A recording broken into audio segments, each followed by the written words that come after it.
Hey, welcome to, oops, hold on. There we go. Nope, that doesn't, I can't even make that stop. Oh Lord, things are not going right. I'm gonna hold off and make sure we've got audio. Okay, how is the audio sounding to you guys? So this whole setup, at the end of the stream after we get through the lesson, I will tell you all of the things that happened this week, including in a car accident. Don't know if that's getting totaled or not, but we need a new car, but Matt's out of work, but he did get a job. Like, it is a freaking soap opera in my house. And on top of that, trying to set up a new computer and get everything moved over. And I realized about 30 minutes before the live stream started, I never set up the audio. There's no audio. None of the mics worked. So I got my wireless mic. The only good thing that's come so far of me getting the new computer, which was a complete freaking waste of money at this point, maybe some of you tech guys will be able to figure this out. Or girls, tech girls. I call everyone guys, so it's anybody.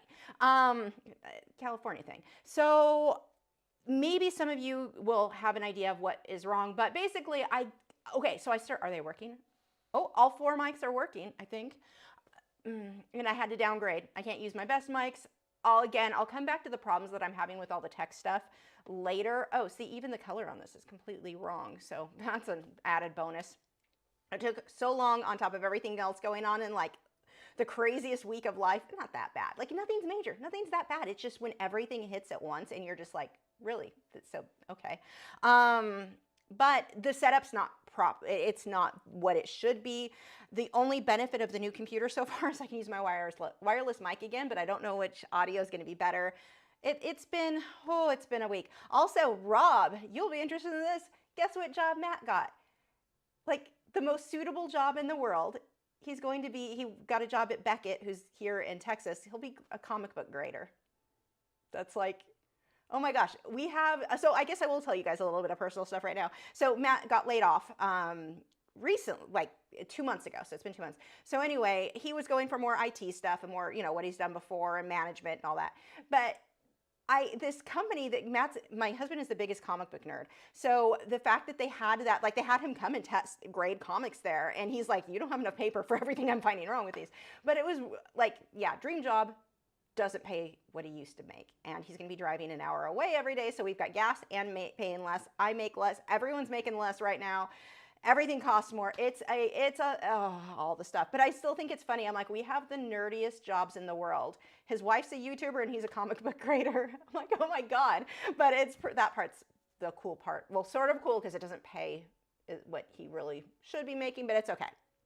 So anyway, I thought that was pretty cool. It's like, what a dream job for him. This is the first time in his life he has a job he's really excited about. I'm like, holy crap, we're both gonna have work we love. This is amazing. So that's pretty cool. And it has the potential to make what he was making. It just, he's new. He's never done this before other than his own like crazy amount of personal experience. So anyway, moving on. That part was pretty cool. And yeah, Joseph said when everything hits at once, just describe my entire life. Yep. So anyway, I'll tell you guys the story about everything that's happened this week, because some of it's kind of funny and some of it's like it'll be more funny later.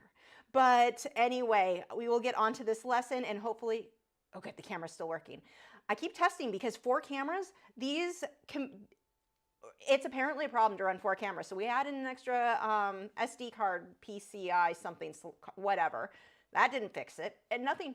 It's a thing. Again, for any tech people at the end of the stream, I'll tell you guys what's going on. And if any of you might have ideas besides what we've researched, because, we just ran out of time. This was, it's been a thing. So yeah, if I'm a little bit more scatterbrained than usual, that is why. Like, that is really bright. That's a bit more comfortable and not blinding me. Nothing in here is set up the way it's supposed to, so it's gonna be a thing. So moving on, let's get on to the lesson and then I'll go back onto all of this. And I've got some fun stuff to talk to you guys about why some artists just never improve their art. Like they just stay in the same spot. It looks like a 7-year-old from day 1 till the end. Why does that happen? So, and there's a reason. It's something that you can solve. So if you find yourself in that place, this can help. So we'll be talking about that later, answering your questions. I think there was one other thing, and depending on how time's going, I may have another one.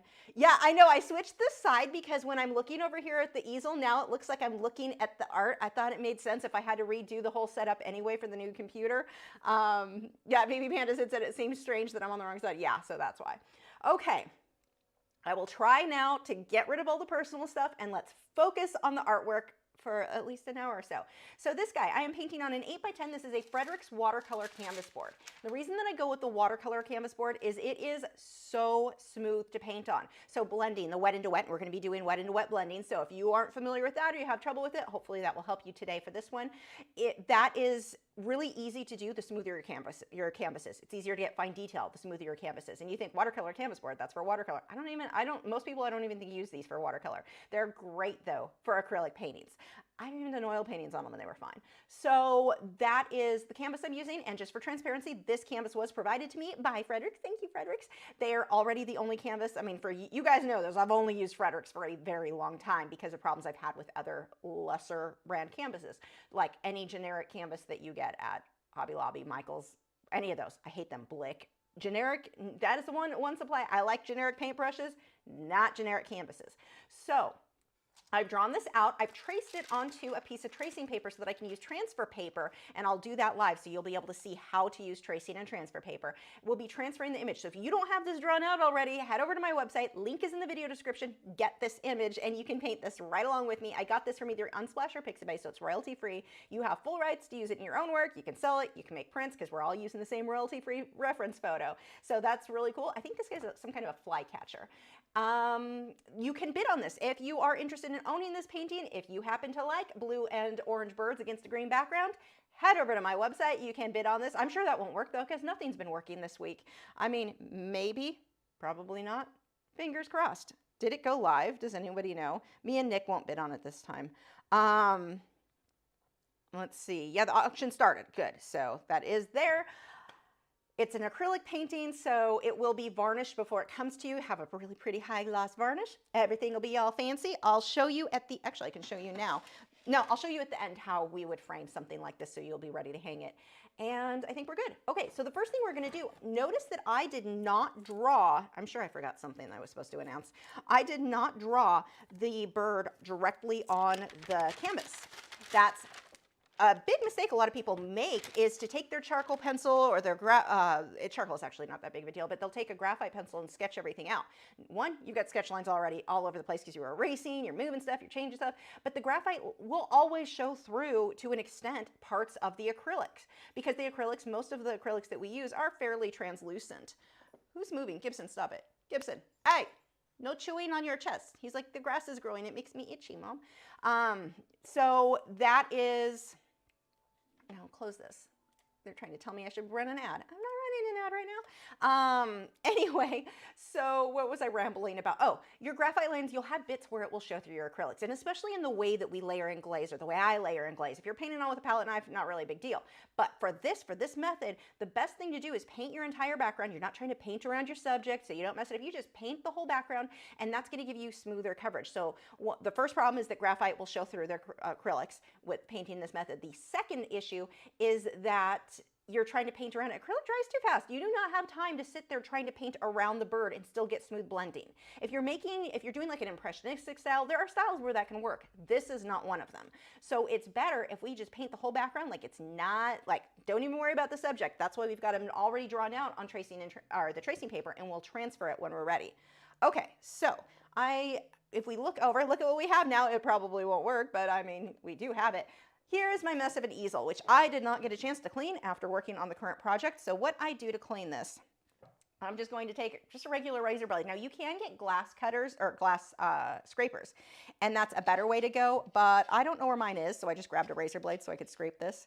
And I'm going to scrape off the paint that is all dried or starting to dry. We will move this.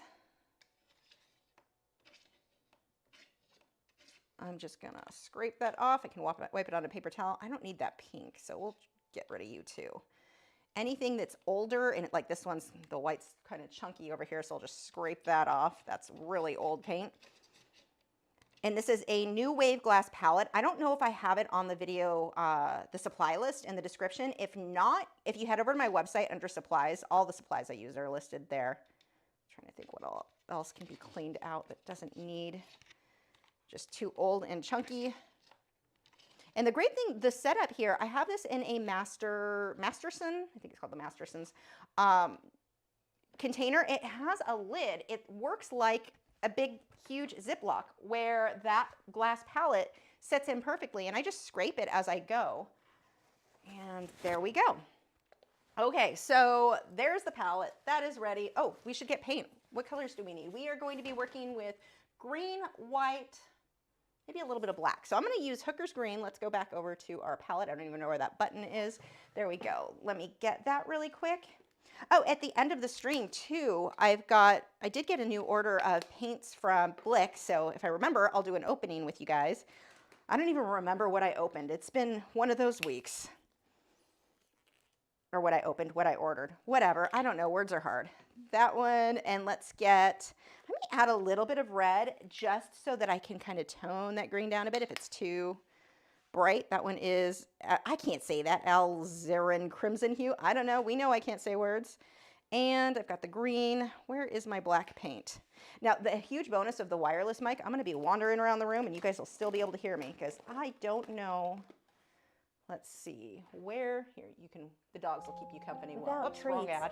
These Shoot. puppies are Not an ad yet. sad. That's the problem I'm having with the Elgato right now. My ads are popping up when they're not so, like I hit one button and it's connected to another and I don't know why. I've got to figure that out. Okay, let's see, black paint. I'm gonna need more than that. I'm probably gonna have to place another order because I don't think I remember to order black. Actually, I think I have a big tube of it somewhere. Where is it? One of the things I was running so late for today was trying to find my my Fine Mist sprayer. I could not find that anywhere. Oh, hold on, there we go. Making sure my audio wasn't on so I couldn't see messages from Discord, or I wasn't hearing messages. Let me make sure nothing was that I missed. Okay. Where is the black? I know I have a big tube of that somewhere. Let's see how much I can squeeze out of this one. Oh, good, and it's broken, so that's not gonna, I mean, it's just my week. Of course it's broken. Of course it's not gonna come out right. Why would it? That just seems silly, right?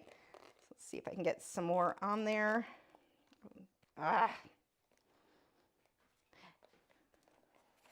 Everything in my studio got moved around when we had to pull everything out to reset up the new computer. I mean, you wouldn't believe the mess that made to rewire everything, and that's probably enough. I don't actually need that much.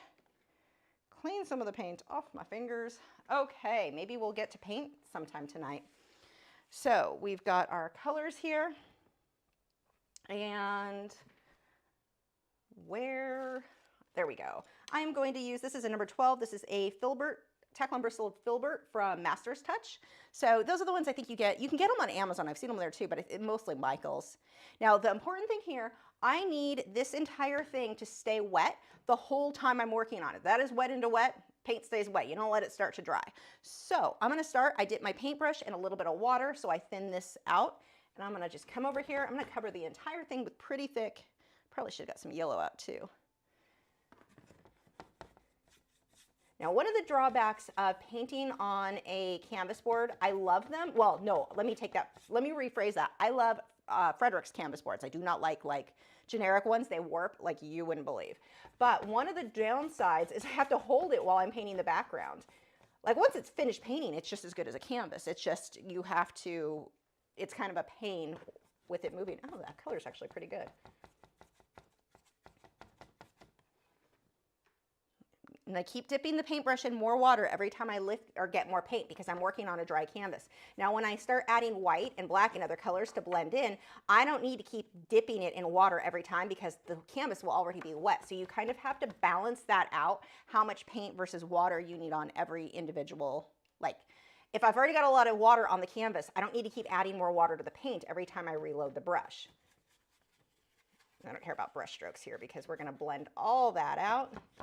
Okay, let's start throwing in, I'm gonna start with the white. Now you have to be careful, anywhere where you add a bit of white, and I didn't notice I didn't dip in water this time, anywhere where you add a bit of white, if it touches where green is, that's gonna create a more grayish tone. So if I don't want a green gray tone, I need to make sure the white and the black areas are not touching while this is wet. But in this case, I actually don't care if I have a gray-green tone, but that is just something to keep in mind anytime you're using those two colors and working in a wet and wet style. Now, if this starts to dry, I just need to take the fine mist sprayer. Link for this should be in the video description. Light mist there. Those are the description. I think all of those are my Amazon affiliate links. So, you know, helps me out a little bit. Offsets the cost of eggs. A little bit in here. Just want to, now here's the trick. I want this to be blotchy. I want darks, I want lights, I want various colors in here. I don't want one solid color.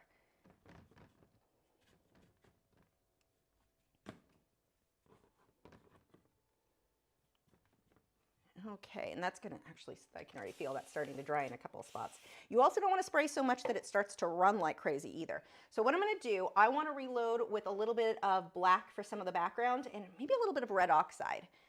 I thought I was gonna use that other red color. I'm not. I think I'll keep it more of a reddish brown tone. Now I'm gonna clean that brush off so I'm not mixing white and black on the brush and getting way gray. I'm gonna get a little bit of my red oxide. Burnt sienna would be pretty similar.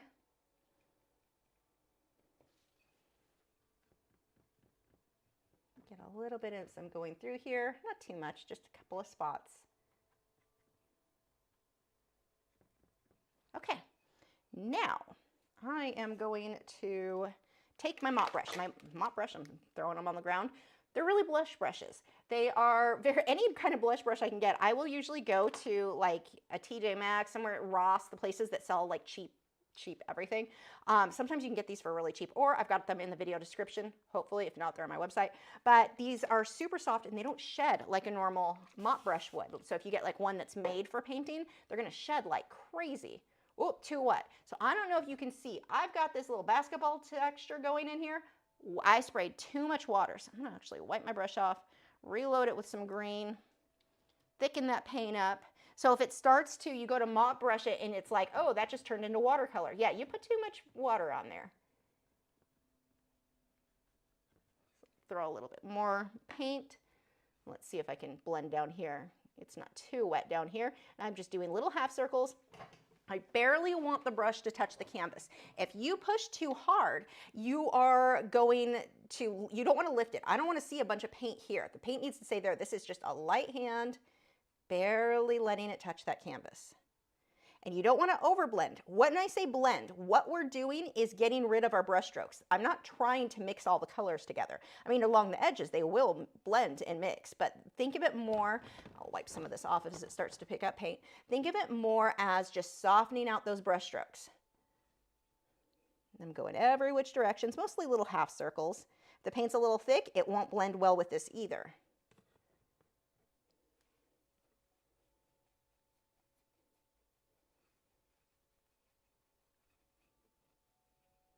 Now, if it gets to where your brush has picked up too much paint and you start creating brush strokes, I've got a few in here where it's just a little too wet, switch to a clean one.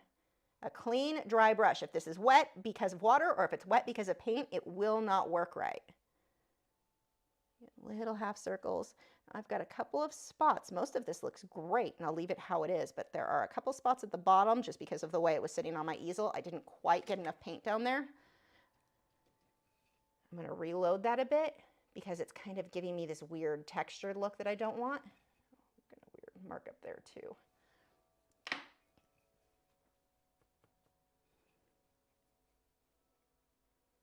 Little half circles, and if it starts to dry, you want to mist it with your fine mist sprayer. And there we go. Look at this soft, like super soft. It's a little bit more neon green looking to me on the camera than mine. Actually, though, you know what? I think I would like mine to be toned down a little bit more, though, because mine is pretty bright. I'm going to take it while it's still wet. But if it started to dry, that is, like if it really started to dry, you wouldn't want to keep reworking it because you would start to lift some of the previous layers. But I do want to soften some of this green out. And this has a little bit of green, a little bit of white. a little bit of, what is the color I just said? Red oxide. I want to just soften some of that up. Now, can you imagine trying to do this and trying to blend around the bird if you had drawn him out earlier? So you can really see now why it was so important. Oh, that needs more paint. That was starting to dry weird. So that's what I was talking about. No big deal, just add more paint. Yeah, that was definitely starting to dry weird. It lifted where I did not want it. So you've got to be careful the dry time there. Now, what's going to happen? Let's say that just totally ruined it, what I did. Dry it and paint over it. It's no big deal. So don't like worry too much about, oh, I'm afraid to mess it up. Who cares? Dry it and paint over it. The more layers you do, it looks better anyway. You get more depth in it, the way that the light will refract through each of those layers. This brush is getting a bit wet, so I'll have to switch in just a second. I'm just doing some of the heavier blending. Yeah, I like this softness. This color is much better. So let's switch over to the cleaner brush. Now, one of the things that I'm fighting against the white of the canvas. I'm getting a basketball thing here where it's kind of that basketball texture. It's lifting some of the paint and exposing the white of the canvas. So my solution, I'm going to dry this and I'm going to put another layer on. What's that is going to do is I'm no longer fighting against the white of the canvas. If a little lifts, you don't see this little graininess that's happening. It will cover it completely. And it's a very fast thing to do, so why not do it? So let me clean first step. When you're going to dry that and do something like that, clean your brushes real quick before they start to dry. And when I clean them, I just dip the tip of the bristles in the water. Don't use a lot of water here because they won't work if they're not dry. So dip the tip. Wow, say that a bunch of times fast. And then I'm going to work that on the paper towel in little circles and dry that out. Like really get that dry, just little circles until, and I'm pushing pretty hard there, until that's completely dry. If it's cold, it's probably wet still, keep going. So I use two brushes. I've got to do that on first.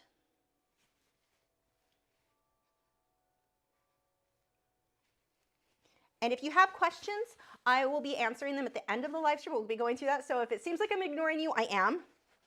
I'm rude. But not forever. Nick collects all of the questions, and we will be going through and answering those after. So if you have any art-related questions, ask away.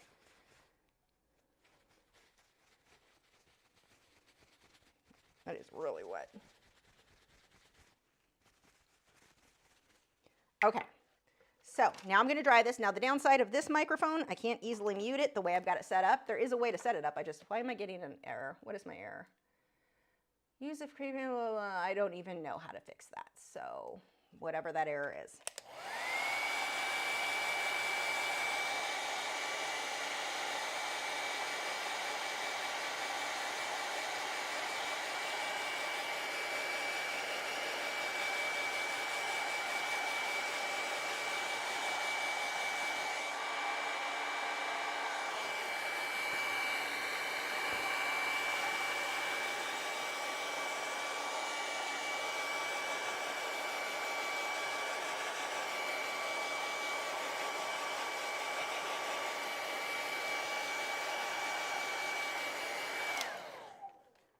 It is really hot in here. Hold on. I need to turn the heat down.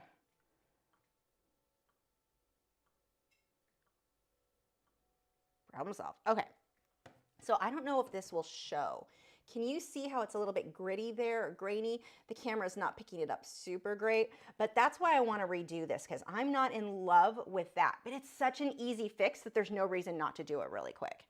I mean, it may take the painting a little bit longer, but I'm going to go ahead and do the same thing. We're going to load that up with my green. And this layer, this time through, will be easier because I'm like I said, I'm not fighting against the white this time. I've got to add water because I am going up against dry canvas. And you have to make sure that previous layer is dry. If not, chunks will start to lift up. It really has to be dry. I mean, that's essentially why that graininess started to happen. Parts were starting to dry as I was adding more paint. My timing was just a little bit off and it just kind of pulled some of that up. But now, let's say it pulls some up this time. You won't even notice it because it's going against green instead of before white was pretty obvious. But if it happens again, I'm now against, whoops, I'm gonna knock that over. The joys of a canvas board.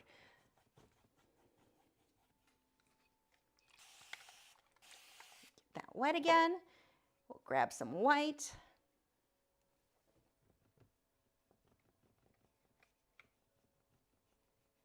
Yeah, this is definitely gonna look better. So if someone is bidding on this, I'm just making sure it's really pretty for you.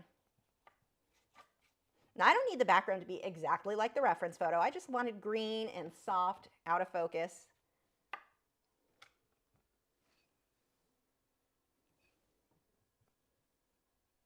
If you put this paint on too thick, it will not blend right, so keep that in mind.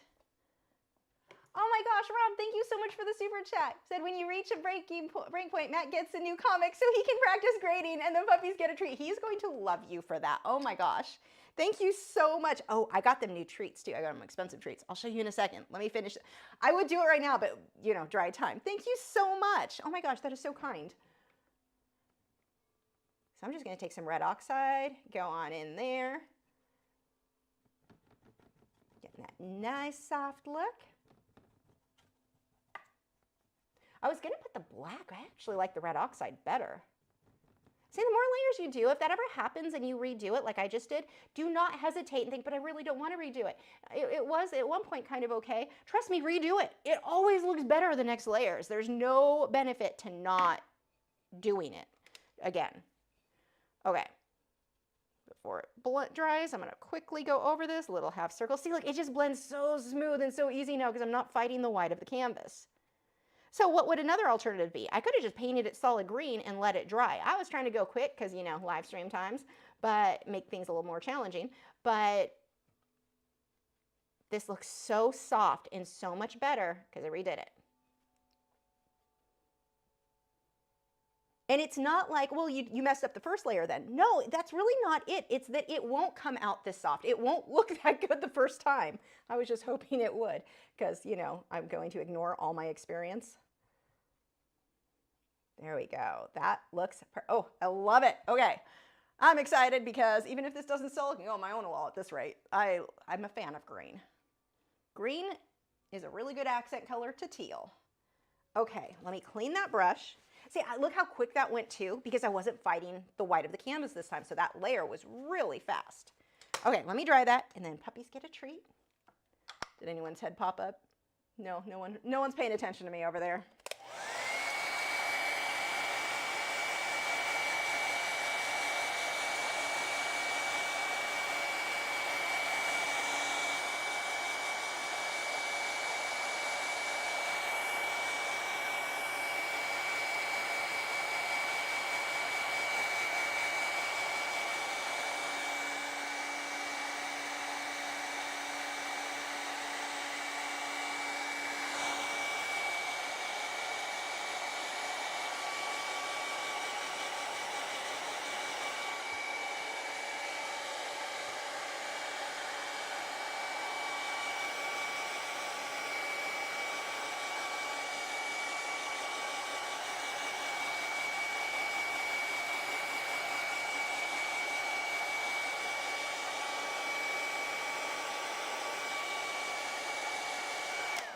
Okay, we're gonna let that set for a moment and hopefully that is dry enough by the time we get our super chat treats. Don't play the ad. Oh good, it didn't play this time. Okay, you guys want a cookie? You boys want a cookie? You got new cookies you have never had before. Come, you can come on. Okay, these are new soft, like squishy, look how big these things are. Premium jerky cuts made with real chicken. The challenge is always just finding treats that don't have peanut butter in them for Wade. Okay, that's a big treat. Does that smell good? Back up. Back up, there you go. Of course, Gibson's gonna go take it to his bed. So I have to eat it over here. Every treat we give him, he takes to his bed. Go lay down, Wade. Lay down. Don't take brother's treat on the way. You're good. Go lay down. He's like, but they're so good. I want more. Wade, down. Make sure he doesn't eat Gibson's. Wade, you are not taking Gibson's. Lay down, Gibson. Gibson, down. Good boys. Gibson, lay down. They're like, but we really, really want more. That was so amazing. I think they like the new treats. You can tell because suddenly they don't listen to me anymore. They're like, no, all we can think about is that treat. Not my favorite brand in the world. It was Blue Buffalo, but the ingredients look good, so. Okay, Blue Buffalo had some recall issues back about God, 15 years ago, 20 years ago. It was been a while now, so hopefully they sorted that out. Okay. Yeah, they always swap beds when they go down. The only rule they have is that Gibson won't share. Okay. Now, what was the next thing I was going to, oh, let me grab, oh, good, it's here. So we've got the tracing and transfer paper. What we want to do, whenever you use tracing and transfer paper, you always want 2 pieces of tape on either side of the upper corner. Don't just put the tracing paper with the tape right here, because it's going to, as you're working, it's going to keep moving. So we're going to tape that in place on both sides to help stabilize it. Wrap that around. Now we take our tracing paper. I've got a link for the Royal Langnickel one. I can't find the Low Cornell one anymore, but the Royal Langnickel should work just fine. We're going to slide that under there. And I'm going to find a stylus. I should have put this in the video description too. This is just a little cheapy stylus thing, little metal tip on the end there. And I'm going to trace over this.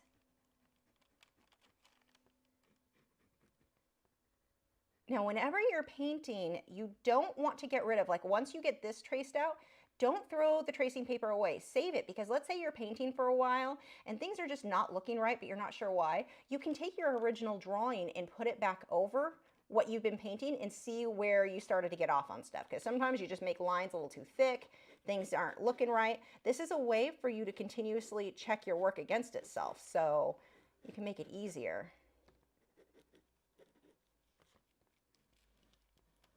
I always hang on to these tracing or line drawings until the painting is completely done, in case I want to check myself.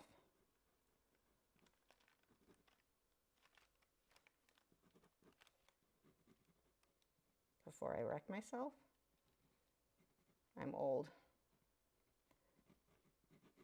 Any of the young people are like, what is she talking about?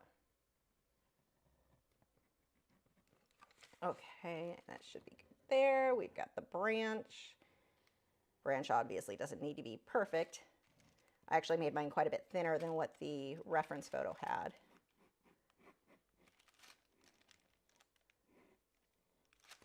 And then we should lift it. Oh, I missed a whole section here of the branch.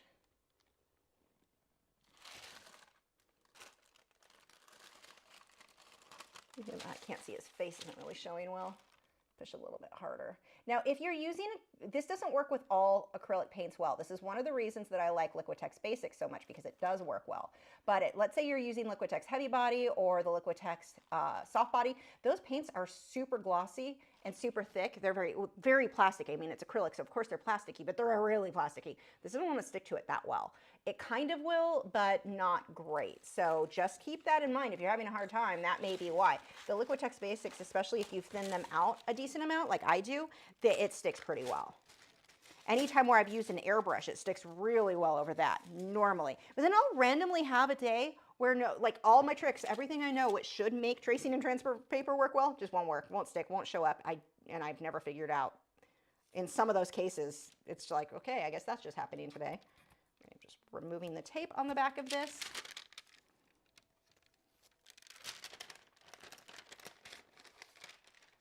Put that to the side. So now we've got our sky chicken all drawn out. And I'm going to start by focusing on his head. I'm going to zoom my reference photo. Again, that reference photo is over at my website. And let's find a brush I want to use. Oh, if you could see the mess of my easel, like everything, there's tape work. It's been a week. Okay. Apparently I won't shut up about it.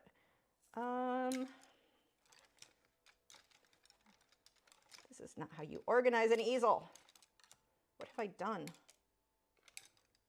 These brushes are not the right size. There we go. You will work, sir.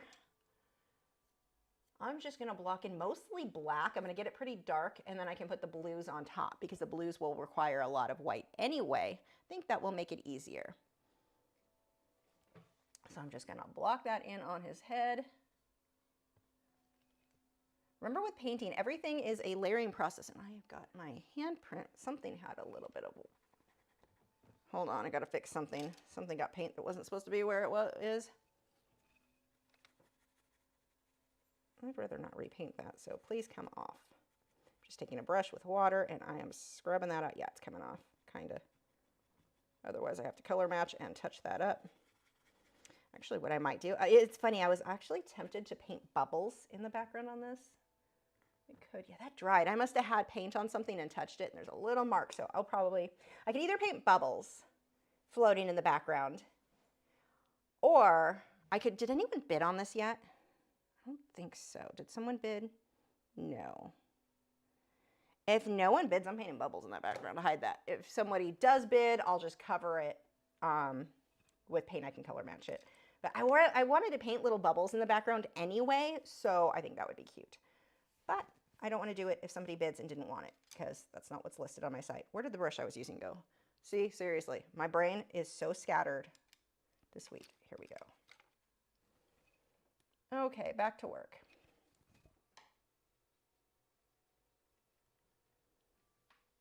Or a bee would take too long. That's the problem. Actually, I did a bee on this week's Patreon lesson. It's a rose. I'll show you. Someone remind me at the end of the video. I'll show you the painting. I don't see, not even paying attention. But the good news is, because that line that just went where it wasn't supposed to go, that's still wet. That's easy fix. Take a clean brush, a little bit of water, and it works like an eraser. Erase where I went outside the line. I shouldn't be allowed to do things right now. I should only be allowed to nap. Or maybe play Hogwarts. I haven't played that in weeks now. I've just been too busy. Okay, and actually, let me move this. This is making it move too much, and it's actually really annoying. There we go. Much better.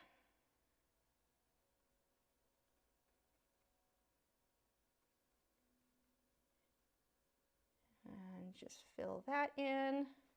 Now see, this is another bonus. Let's say you filled it in like this, but you weren't sure, okay, but now I don't know where the black goes versus the blue. Well, you've got that line drawing. You're fine. You could put it on and redraw the eyes. Let's say you lost that. Not a problem.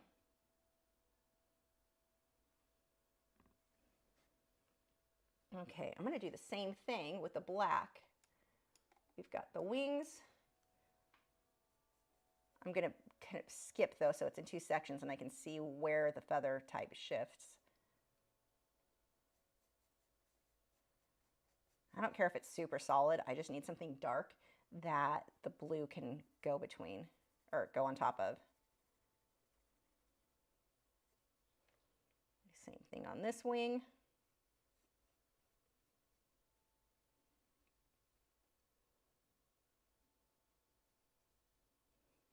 And then here.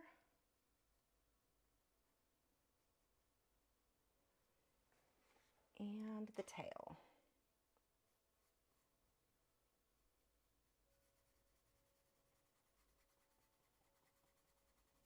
Now, right there, that's a little bit frayed. I don't know if you can see. The camera tends to smooth things out, but I need to go and smooth that. That should not be frayed.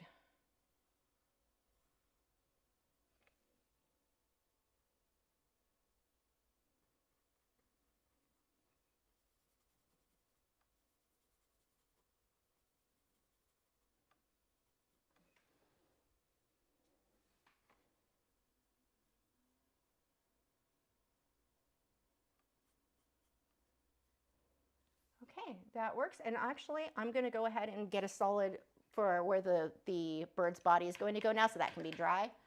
That is going to be white, and really just the red oxide will work well. I don't think I'll even need to add much in the way of yellow, maybe.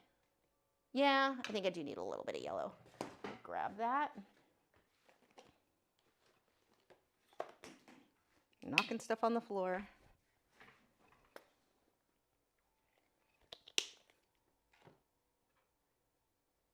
Now there has to be white in this because otherwise, especially with the yellow, is way too translucent.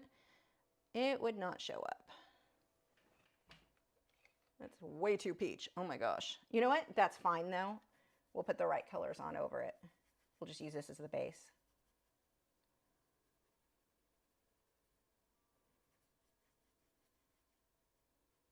It is not even close to the right color. I went too tan. I just want to cover the green so I'm not fighting against that once I get into the details and the feathers. So I'll do a bunch of glazing most likely.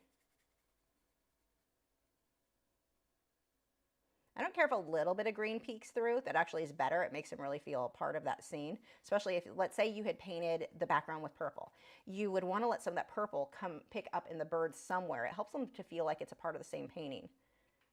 This will actually be white, but we'll use this as the dark area. That'll work. We'll put more darks and lights over that. Okay, let me dry this.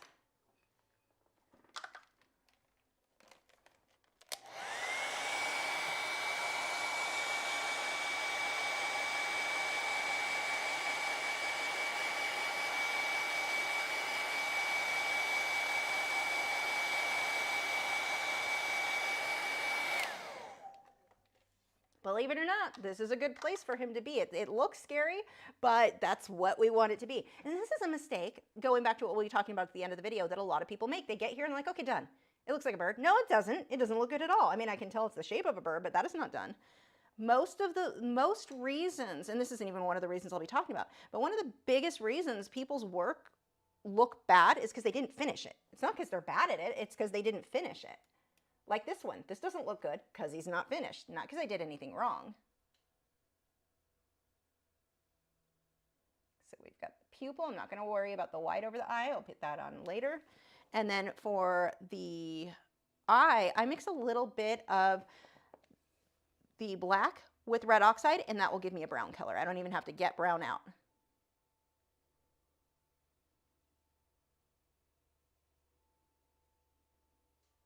More black will make it less red, obviously. I mean, I know that sounds redundant, but if your brown you're mixing is like, wow, that's really red. That is why.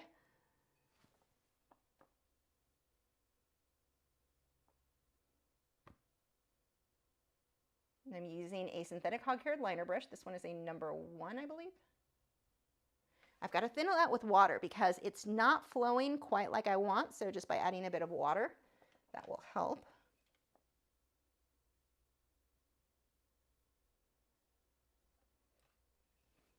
And then we've got a gray ring around his eye. Dark gray. So just black and white, at least to start with. So it still looks very flat. That's normal for this stage. That's what it's supposed to look like. It looks actually a little bit ridiculous. I'm going to use that gray as well. Get the line or the detail on his beak. If a little green shows through, great.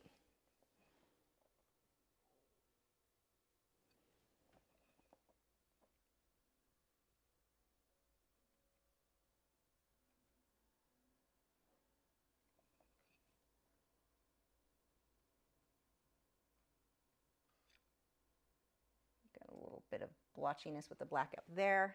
Okay, I'm going to let that dry, and let's come back to the eye. This is the eye. I would move the camera, but it's just such a quick spot. I'd be moving it right back. I'm just going to put little dots right around this ring with white. Oops, that's too much water on that. Dab that on my paper towel.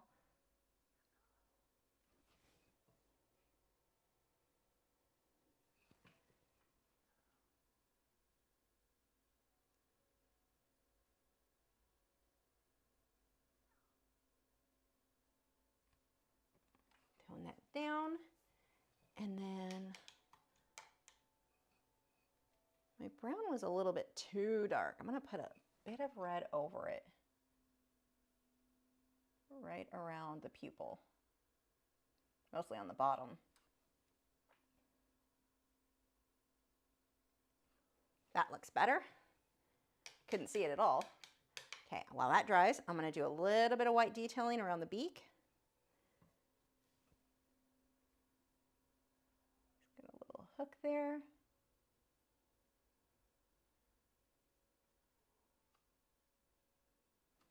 I'm going to take a clean brush and just smudge that a bit.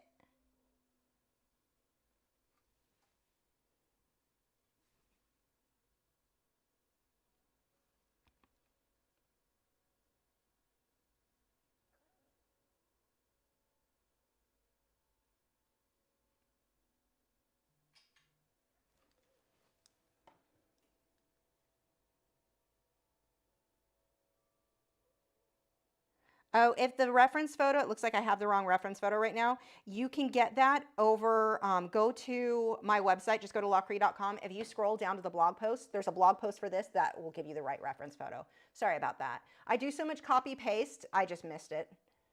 But the photo is on the site. You just have to scroll a bit further then from the main lachri.com page. And I'm just going to work back and forth. Thanks for letting me know. Sorry about that. It happens. I'm going to darken that up.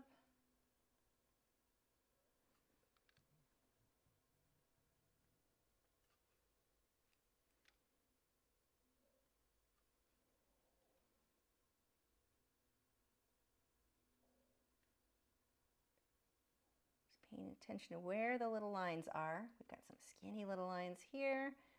And notice it's not just take a black line and go all the way across. It's just a couple of spots. Really look at your reference photo, assuming you can find it on my site. Get a shadow right under that ring. And then, okay, that will be dark. We'll get that sorted in a moment. He's got his little nose. Okay. We're going to start, actually, put the highlight on the eye next.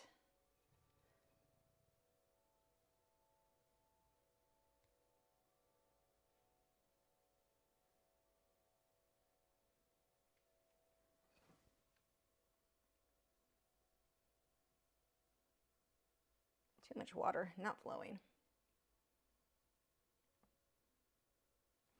There we go, and I'll put a more opaque dot in there.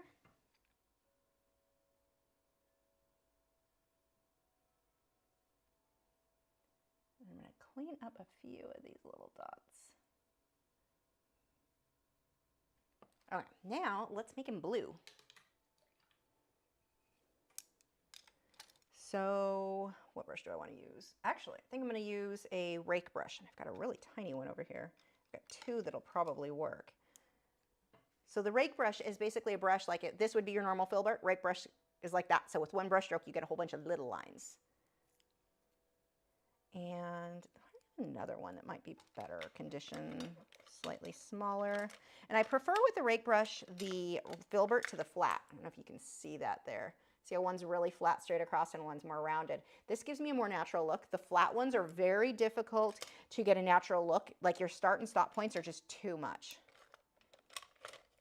The rounded, it's easier to get a natural feel that is, you don't have to go back and correct because it looks weird like you used a liner or a rake brush. Okay, so that blue, I've got some phthalo blue already on the palette, so we'll use that. I'm gonna lighten it with some white. The white, not only is it gonna lighten that, it's gonna make it more opaque, so it'll actually show up. Let's see how this color looks. I have a feeling this brush is way too big. It needs to be lighter.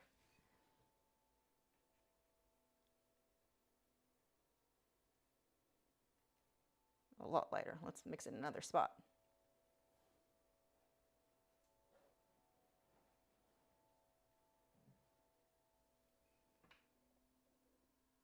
Good question. Dolphin Soul said, are you not worried about your people juice on the acrylic? You notice you don't use glassine when doing these. Yeah, no, it doesn't really. It's not a problem for acrylic like it is on paper. It's not going to soak into anything. I mean, I'm working on top of plastic. You just wipe it down before I varnish it. So, no, it's not something I've ever really had to worry about. There we go. Good question, though.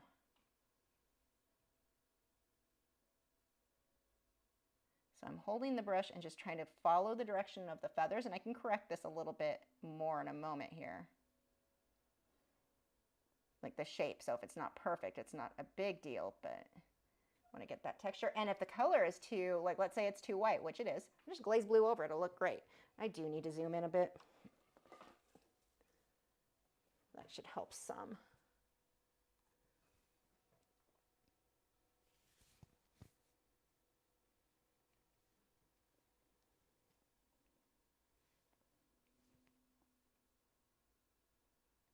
Yeah, let me try the smaller one. This brush is getting too big for this area. It'll be really good for his body, but right there, not as much.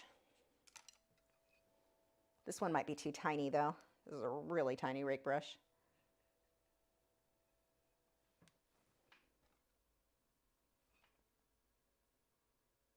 Yeah, it's just working like a tiny filbert, but that works. I'll just go through it quickly. It's kind of giving me a rake brush vibe, but not as much. Yeah, mostly it's just working like a little filbert.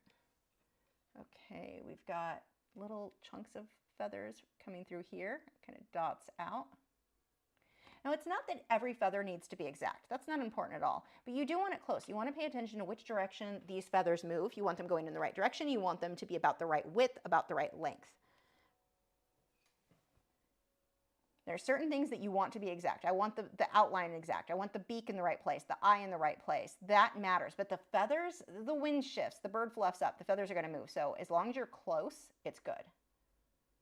And I'm not going to sit there going, okay, 15 feathers going this direction, 14 that direction. Like that doesn't, it's not going to make it look any better. Just get that general movement. And see how they cluster. Because if you look at that reference photo, we've got rows. So we've got a definite row here. That's really white. That's okay because I'm going to glaze over that anyway. But we've got really white here, this row. And then it comes out this way. And then we've got another row back here. And if it gets to where you're using a rake brush or any brush, if no paint is coming out, add more paint and water to that brush. This guy is still available for auction. If you want a cheap painting from me that's worth a lot more than what it'll go for, it is up for $70.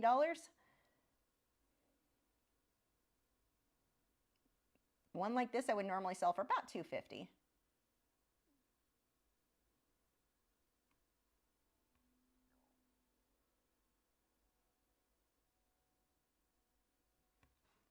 He's got a few little feathers up here, and I'll come back through with black to define this a little bit more, but he's got a few little guys that I'll glaze with blue to darken them up. And then he's got this section right here. It is poofed differently, so see how it clumps? Even if you're not painting along with me, go grab that reference photo so you can see what I'm looking at. And then this is separate. It's like a little triangle clump down here. And wait till I glaze over this. It'll make such a difference because right now everything's obviously really blue, like pale blue. We want like royal blue, real pretty. And all we have to do is glaze over it. I didn't even have to worry about getting the perfect color here, knowing that I'm going to glaze over that. But I do want to make sure my light areas are more defined, a little bit lighter, because anywhere where I glaze over it, it's going to get darker. Okay, we'll let that dry. Let's come down here. So here's another thing. Watch the oh, that's going to be way too much paint. Dab that off on a paper towel, or my easel in my case. And I don't want to try to cover all the black. Let that black show. Let it work for you. That's your shadow now in between each feather.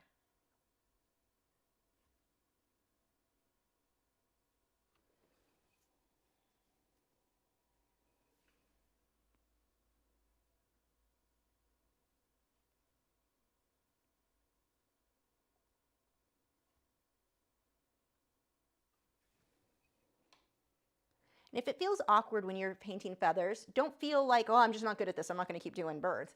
No, that's how you get good at them. Trust me, my birds didn't all look like this to start with. You were lucky if you could tell it was a bird.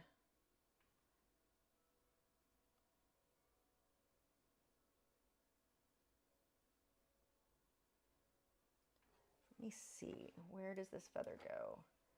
So the flight feathers start here. So these feathers, like this one here, would be something like this. And this would be an area you could take your tracing and transfer paper if you want yours more exact. If you didn't want to freehand it in like what I'm doing, grab that tracing and transfer paper and transfer that image again where those feathers are.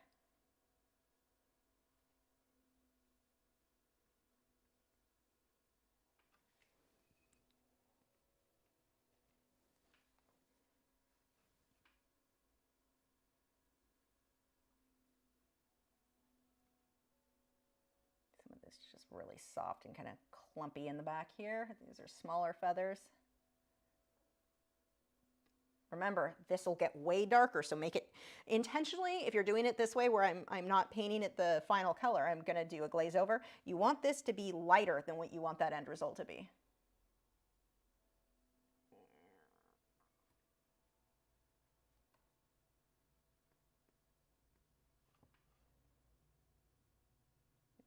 little wispy guys.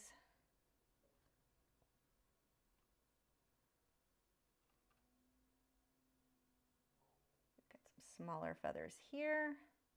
Okay, and then these ones will get more white. Usually they're more gray than white.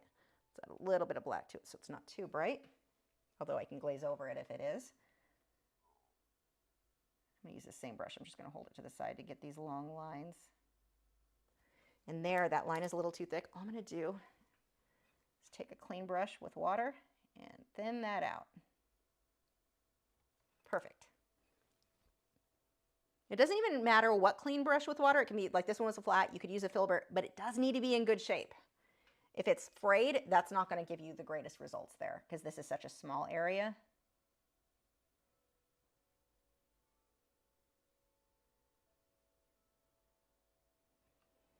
And then I can also come back through with black later on. I'll probably do that with a liner brush. Again, if you've got questions, go ahead and leave them now. I'll be answering those at the end of the video, or at the end of the stream.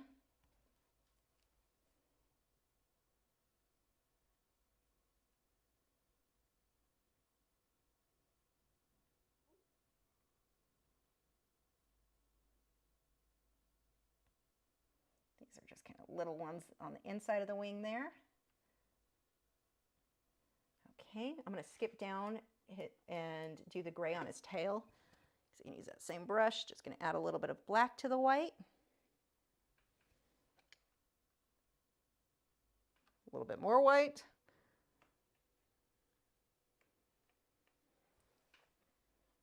There we go.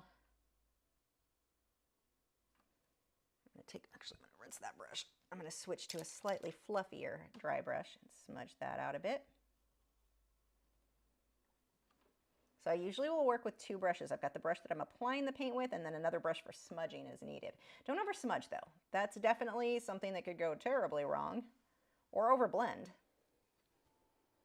Usually when you're smudging or blending, it's just a couple of brush strokes, one, maybe two.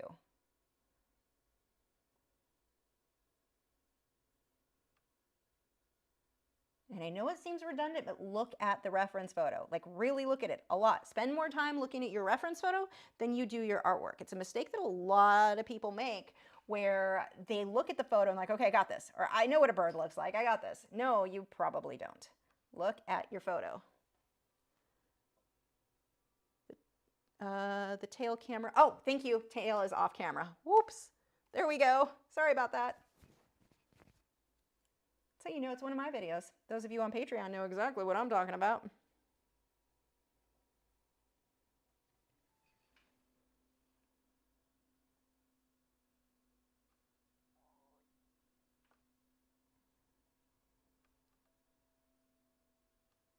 So this is just black and white that I'm working on here. See, these lines are pretty harsh. I'm just going to smudge that out. And as always, if anybody does buy this one, I reserve the right to make adjustments as needed. If no one buys it, it either goes on my wall or it comes with me to Aquashella in May. Speaking of, if you are going to be in the Dallas area in May, go to aquashella.com and you can get tickets. It's May, is it 20th and 21st? I don't know, something like that. I've got those dates wrong, I'm sure. But you can head over. I will be there. You can get tickets from aquashella.com. You can come hang out, talk about art, see the art there. I'll have some prints that Giclée is really, that I don't offer anywhere else. So Aquashella, Dallas, coming up.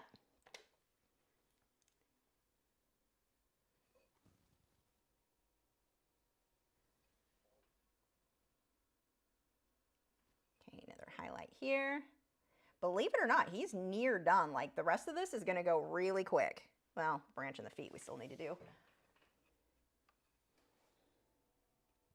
But the body's very fast. And then the glazing, the color.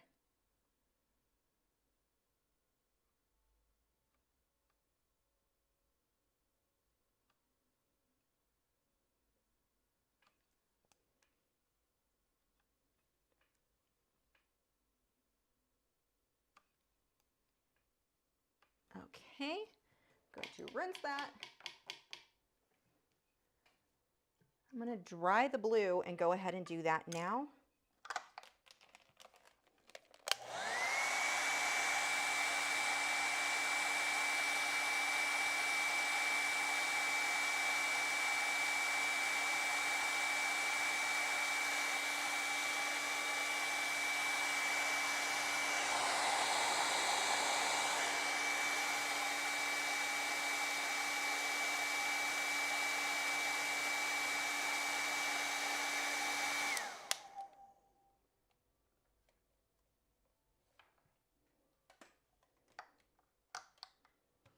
Okay, next, glazing blue. So I'm going to take a, oh, that has paint all over it still. Didn't clean that very well. I'm going to take one of the Tack-On Bristled Filberts. It doesn't even have to be in good condition, like it's kind of frayed. I'm going to take my phthalo blue, thin that with a bit of water. I guess I could do it on camera, huh? And I'm just going to go right over. And look how, oops, I can't even see my own photo. There we go. Look how pretty and blue, and like it just glows.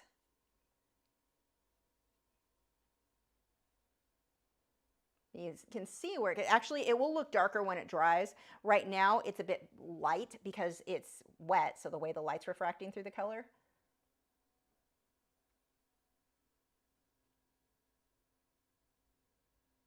Okay, somebody bid on this, whoever did, whoever wins this, if you want me to put bubbles in yours, let me know. Like a few bubbles, like it would be in fish and underwater. If you like the more surreal look, let me know. Otherwise, I will not be putting bubbles. But I'm gonna leave that option for you. I'll do it off camera because it would be after whoever bids that I would do it. Okay. Now, I'm gonna actually come while that's still wet, pull a few highlights over that.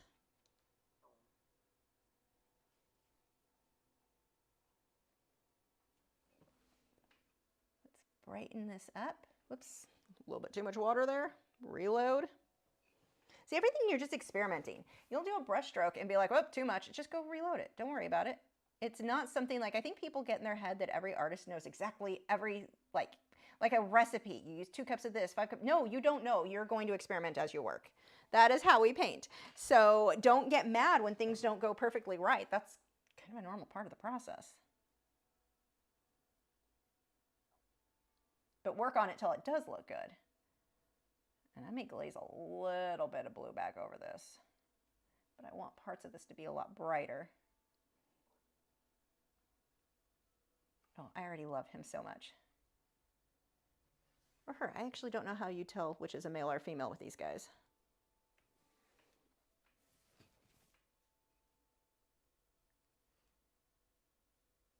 Few little highlights.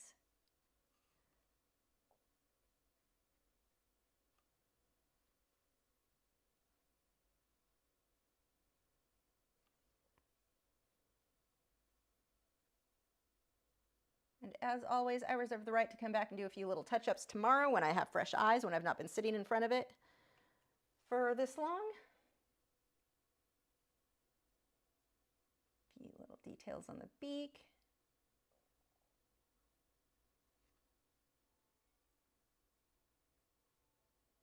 I really like this brush. Like, it's better than a liner brush. It's so thin. I mean, no, I can't make a big long brush stroke like I could with a liner, but for like little blotchy marks like this, it is nice. Get that detail in there.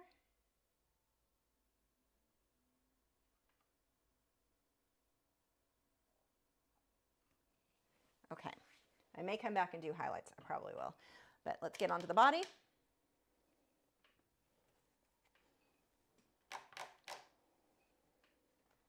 And now, okay, first I'm going to come up with a better color. So I'm going to, do you want to glaze that?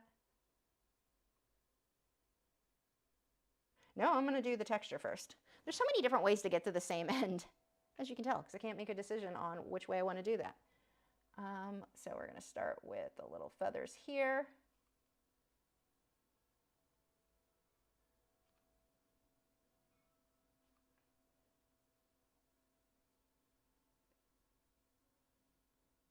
Again, just watch the direction that these feathers move in. They clump and cluster together. They're not random confetti lines all over. That's another mistake I see people make a lot, is that they just put these random lines, and it's like, no, look at the photo. There was no highlight there. I mean, not that it has to be exact, but go for at least close.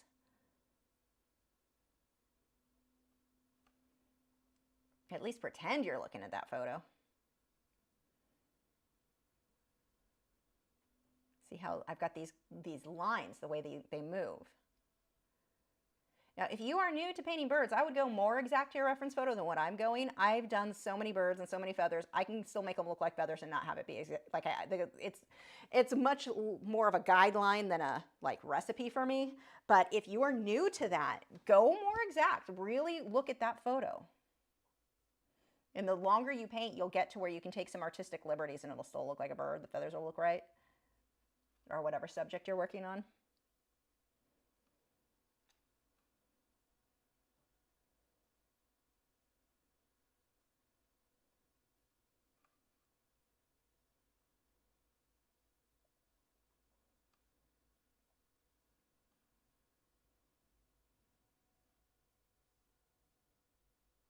These little wispy guys, and this is, again, is with a rake brush.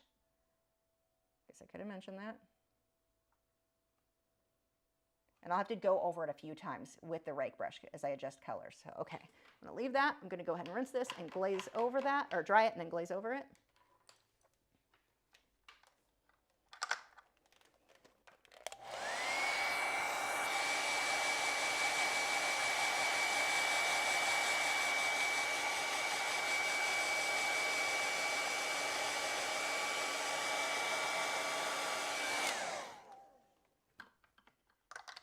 Okay, next, I need more of a yellowy, orange, goldy color. I'm just gonna throw a bunch of words out there and one of them will be the right color.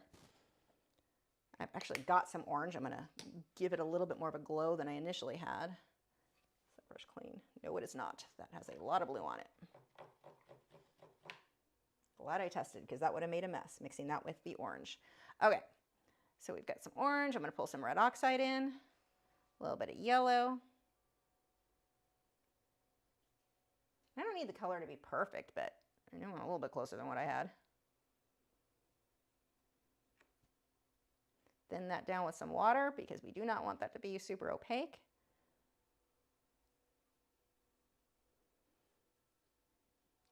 Let's see how that looks. Got it. Wow, first try. That was lucky. So I mixed some yellow, I mixed some orange, and I mixed a little bit of red oxide. Did not expect to get it right first try. And it doesn't have to be exact. That's something that a lot of people get way too hung up on. If they only knew what color to paint it, theirs would be realistic too. No, right now I have a flat cartoon because it's about the values. Now I'm going to take a little bit of deep violet. I'm going to add some shadows in here. When you're working with oranges and yellows, don't do your shadows with black. You will make a muddy, ugly mess.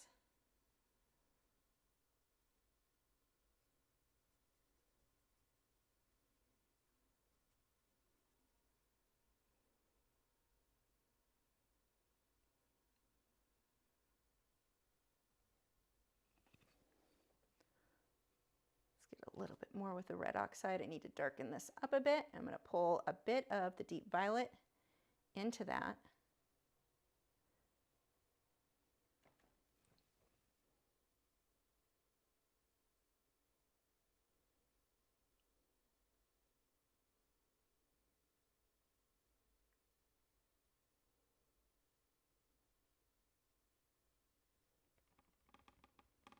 See how now I'm starting to build up. It looks, the lighting is a bit overexposed. And by a bit, I mean, holy crap, that's overexposed. Can I tone that down a bit? A little bit.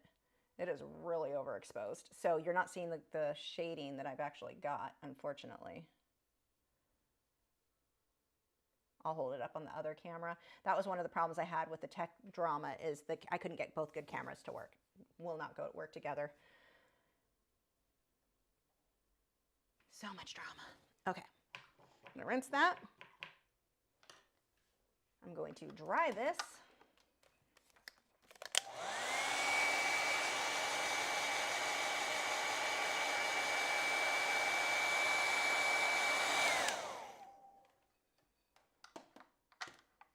And we're gonna come back on top with white again.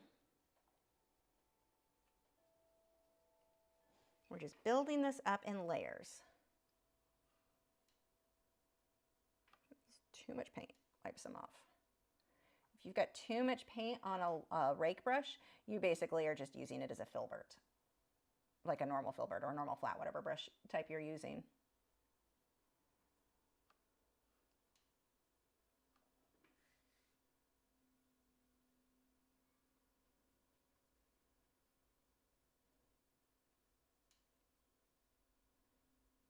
getting the hint of a few more of these feathers.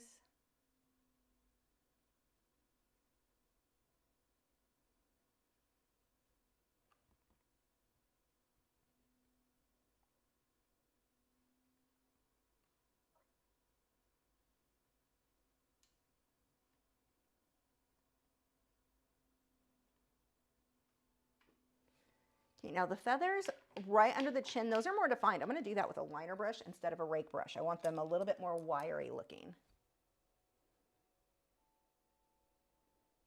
So using that #1 liner brush again. Let's get some of these guys in a little bit more. Reload that brush.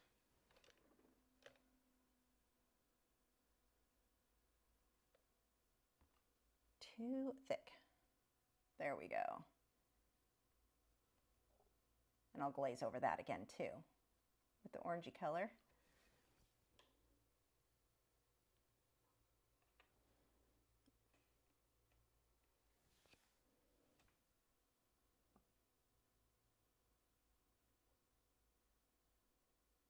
See how it's a little bit more stringy? Whereas the feathers, when you move down the chest, that got softer. So these ones are more individual, defined.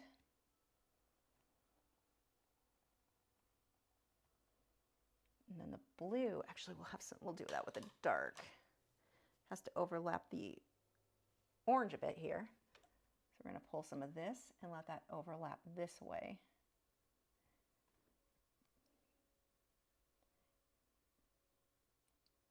Little bit of detailing in here. And then I also wanted to use black with a liner brush in between these feathers.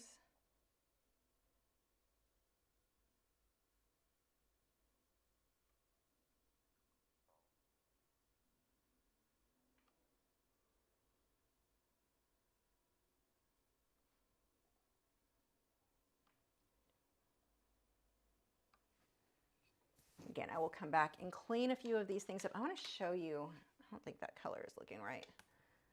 Can you see? Yeah, that's a lot more accurate. You can see now, the glare is hitting that so bad, what that is looking like. Okay, oops, there we go. Okay, what do I want? Let's do more with the liner brush. It gives you a little bit more control. So normally when I use a rake brush, I'll use it for my base layers, but then I will typically come through and define lines a bit better. Oh, that has way too much paint on it. Define them a bit more with the individual strokes. That way it doesn't look too uniform. If you use the rake brush too much, it starts getting really like, it all looks the same. We'll need more of a glaze again. Just painting that few individuals.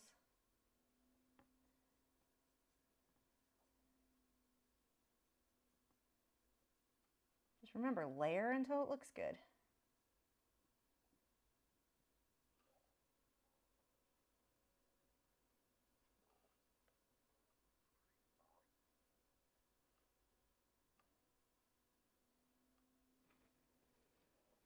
Okay, well that sets, that is not done, but I'm going, actually, I'll hair dry it and then I was gonna go do the branch, but I'll wait and do the branch after this, the bird's done.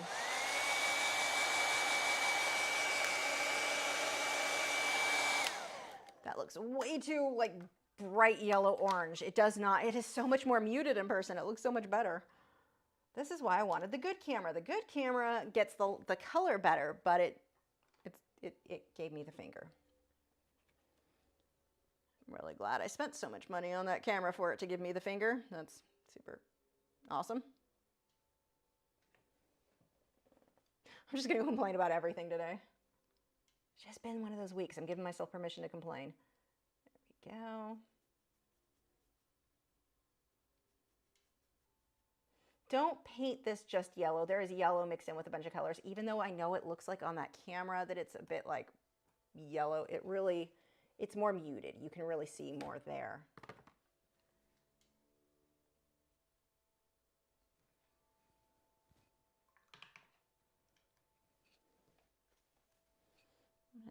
I'm gonna lighten some of this up here. on the belly. I'm going to dry it before it starts to run because I thinned that a lot. It is going to want to bead up.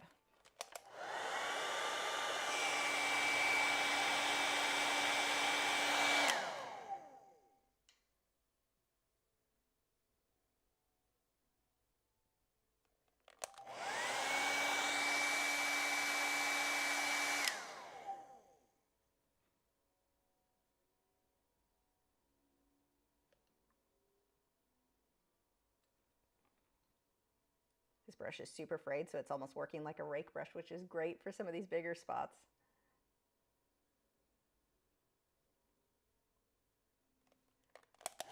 Well, I don't know, I just turned that on. I meant to put it down. Okay. I'm going to get the branch and the feet done, and then I'm going to come back and do a few more details on the bird. But like I said, I'm going to have to come back tomorrow with fresh eyes for the person who wins this because I want it to be perfect for you. And right now, I know when you sit in front of something for so long, your eyes get blurry. You don't notice as much. I'm going to come back with fresh eyes and go, holy crap, that needs to, like, fix that, fix that. I can even see things I'm going to fix now, but it's, fresh eyes are your friends when you've been sitting at the easel a long time. If you're like me, I like to sit and work for hours. I mean, I did the painting that I'll show you later that I did this week. I spent so long, I never even liked the rose on it. Like, I'm going to probably redo it again because the second part 2 is for next week's lesson anyway, but I'm going to redo it because I sat for too long working on it and it just hit a point where everything was just a blur. I wanted to like it. I wanted to be done with it, but yeah. Okay, so I'm going to do the same thing. I'm going to mix white, black, so I get a gray color, and my red oxide. Just need to make sure I have enough white and black that it is more gray than red oxide. I'm not trying to get peach.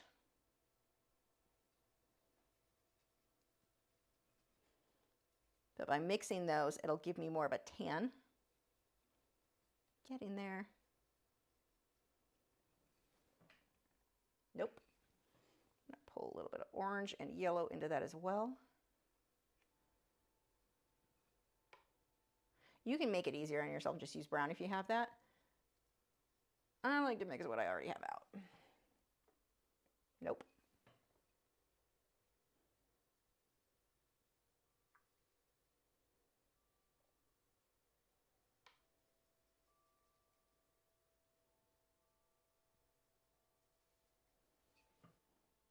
Much better.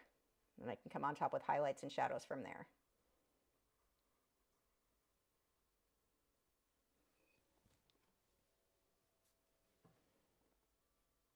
Too much water. Reload.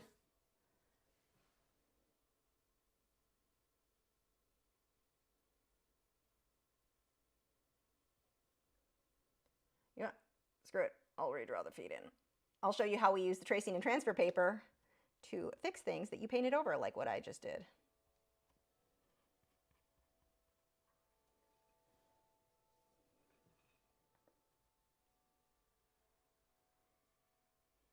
So right now, same thing. It doesn't even matter what color it is. Let's say I went with one that was too peach, too whatever. It doesn't even matter. What matters is that my values are right when I come through with the darks and the lights. And I don't want to blend this. I want this to be a little choppy looking so we get that. It'll just easily, like, with very little effort, it will look like you have texture on the bark. So I'm mixing the red oxide and black. I'm going to use that on the shadow on the bottom. Yeah, I'm just going to let those brush strokes show as I blend that up so we get that rougher kind of barky look.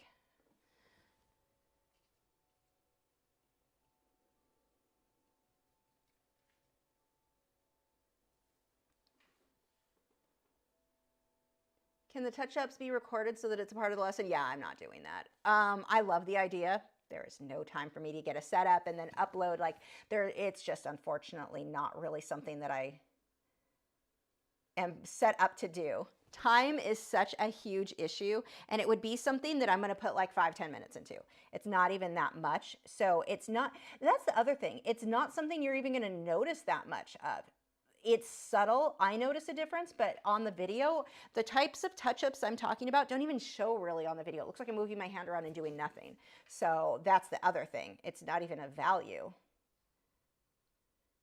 I used to, when I did the videos before I started doing the Patreon lessons, the videos on YouTube, I didn't even record the last hour or two because it just looked like my hand was moving with nothing happening because it's like such minor changes.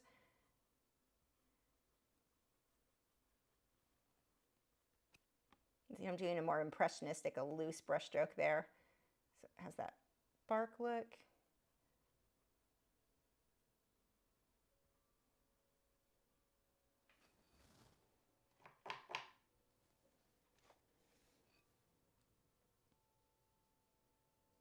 Yeah, what I'll be doing, it's like cleaning stuff up, minor changes to the values on things, like something maybe needs to be a little darker, something needs a little lighter. Little things. I mean, if it's going to go on someone's wall, I want them to really, you know, love it.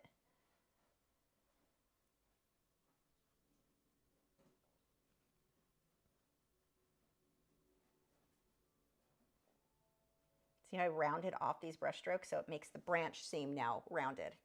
That's it. It's very simple. I don't want a ton of detail there. Just very subtle shading. Also notice that it's not just even dark, like the whole line. It's darker, but see how some is up, down, up, down. You've got variation in there, and that's going to give you a more natural look than like a straight line of dark to straight. It'll look flat if you do straight, like highlight all the way through, even on one side.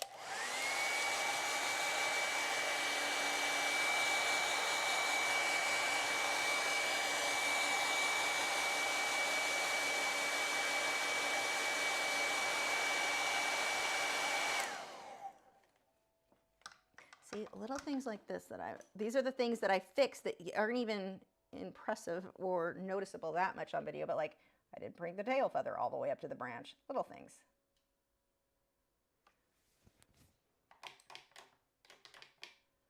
Okay, and now, oh wait, that needs to dry again.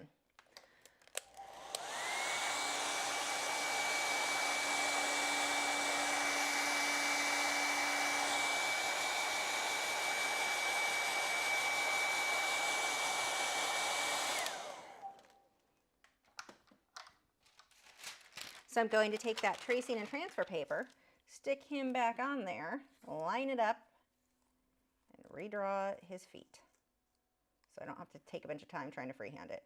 Not that I can't, I mean I can, it just takes more time. If you've already drawn it out, why do it again? This is faster. And especially on a live stream, I am a fan of faster. So let's stick that on there.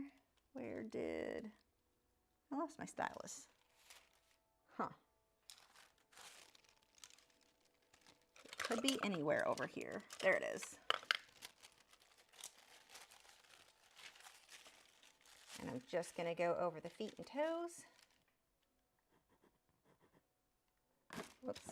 That's going to have a line that isn't where it's supposed to be because it moved.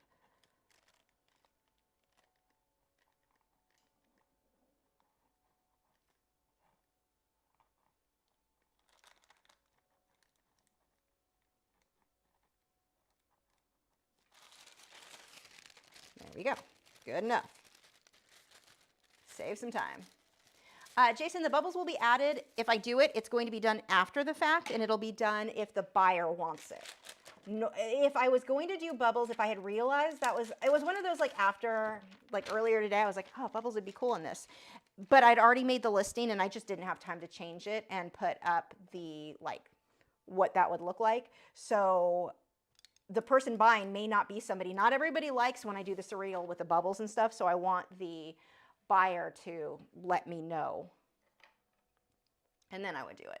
But I've got videos doing bubbles, so I'll post a photo. If I do the bubbles, I will post a photo of it on Instagram, or in MeWe, so you'd be able to see what that came out like. But I mean, either way, I'll post a photo. What am I doing? We've got some red oxide in there, up towards his legs here. That needs way more red oxide. We can put a little bit of deep violet in there.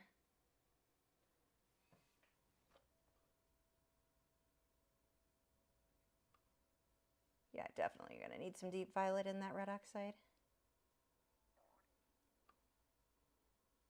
And then his feet are just kind of this black and gray.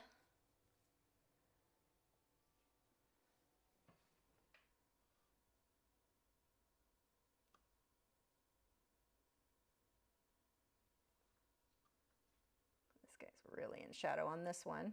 I'm just using my number 1 synthetic hog hair liner again.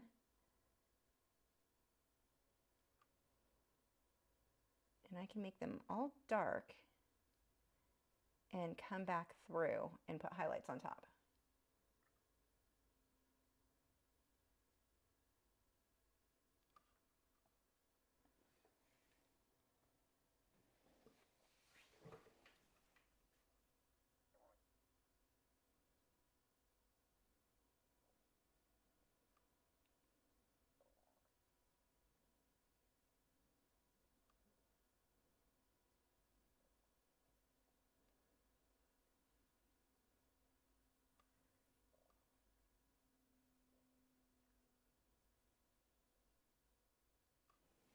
Okay, and you can see right now those feet are obviously way too dark. So what I do, and I do that on purpose because it's going to get way lighter when I come on top with the white.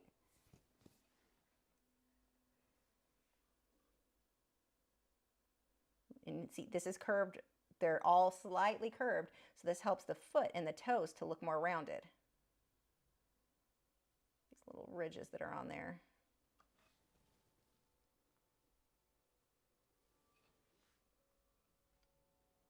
I'll be answering your questions in just a minute, and we'll be talking about why some people never seem to improve.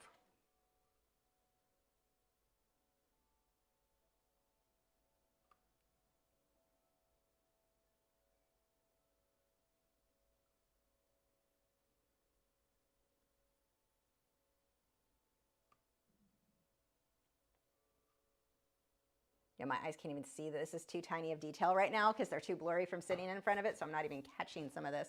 But yeah, that looks, let me see if I can show you guys more accurately what this looks like. And what I'm gonna do tomorrow, I've got a little, see, yeah, it's still like too overexposed here. The green looks really accurate.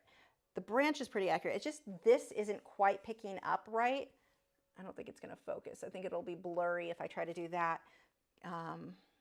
Trying to get it to where you can really see well. God, yeah, that is just, these cameras, what, oh, I just got paint where it doesn't belong. Let me get rid of that again. They are not showing exactly. Chunk of paint off my hand came off on the canvas. There we go. I'll have to touch that up tomorrow too. Actually, I'll touch it up now while I've got the paint out. And then I'm gonna leave it alone, come back with fresh eyes. I'll get a better photo so you can really see what this looks like tomorrow, because it is really pretty, but it is not picking up all these colors very accurately. That's too light.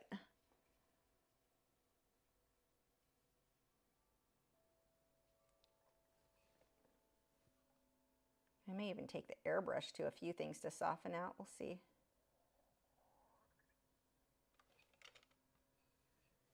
Okay, so there is the finished painting. It is actually, you know what, I wonder if I can change. Oh, part of me doesn't want to mess with it and part of me wants to fix it. Let me see if I can adjust really quick the value, the contrast and such. Is it this one? I think it's this one. 1 second, let me, saturation is not quite right. That was definitely overdone.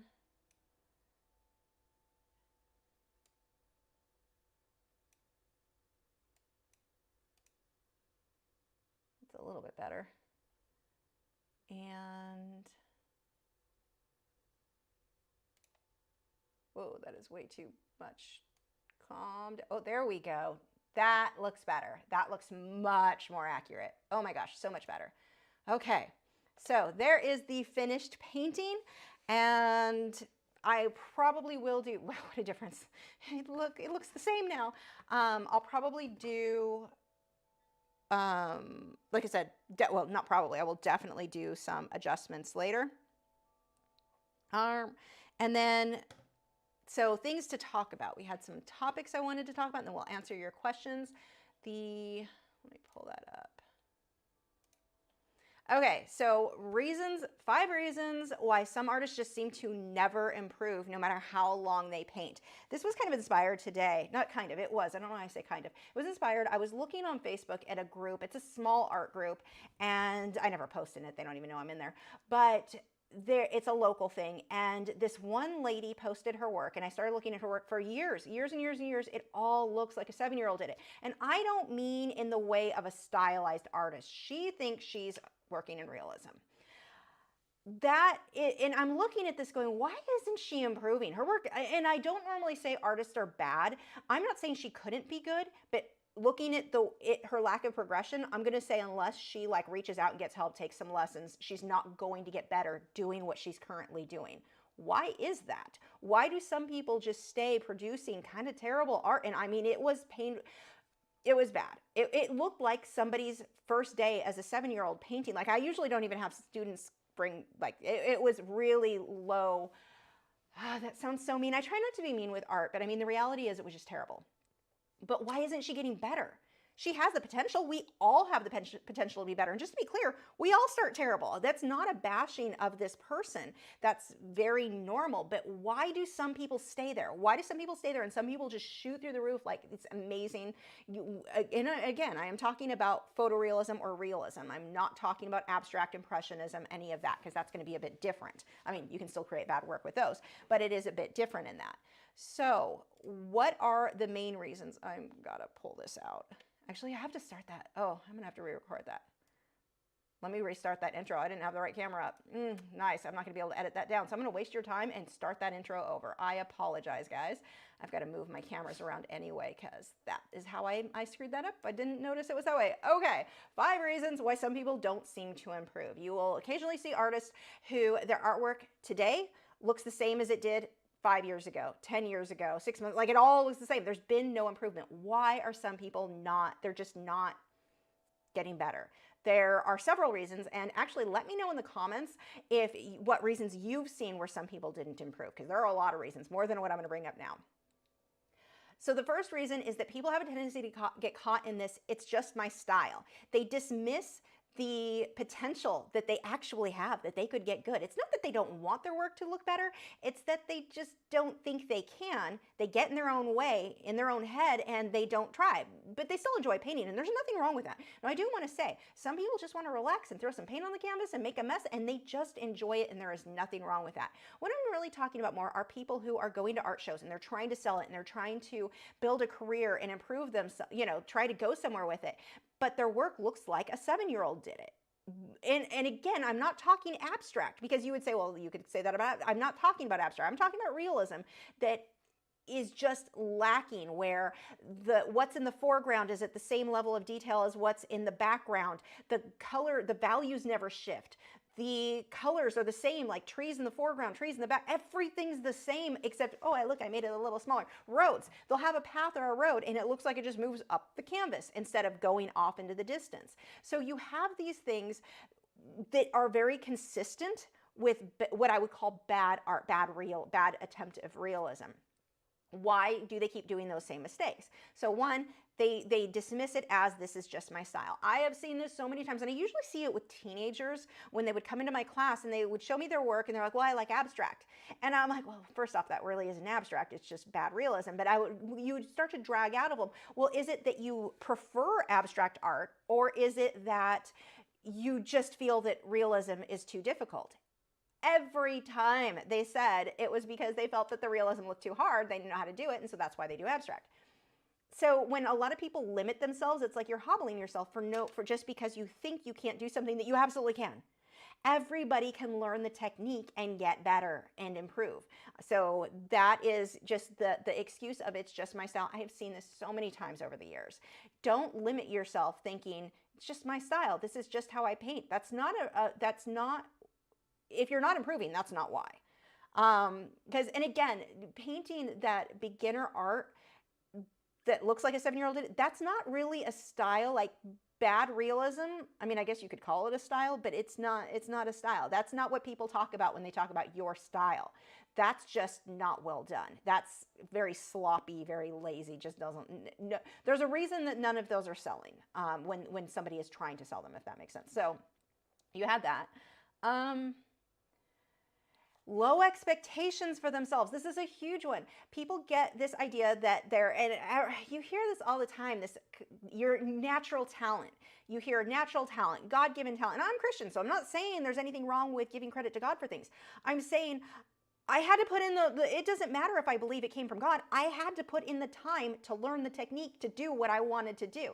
It wasn't my genetics. It wasn't, maybe my genetics made it so that I was more observant of things, which is funny because I'm not observant about things around my life, but maybe more observant of objects that I'm copying. But even that I wasn't.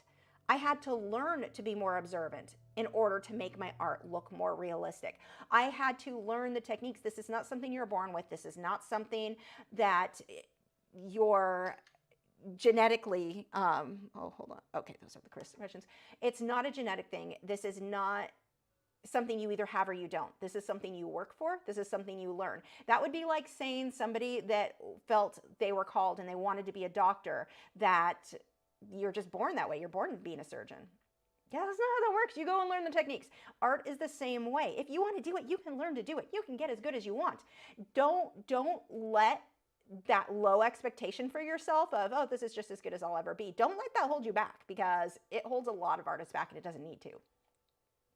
The next is they have this attitude of they only want to draw from imagination. So there was a lady I was looking at today. She had put, this is kind of what inspired this, not kind of, it did. This is what inspired this video. I'm looking at her artwork and I'm like, it's just that typical bad beginner, but not beginner because she's been doing it for so long, of trying to do realism. And she does landscapes.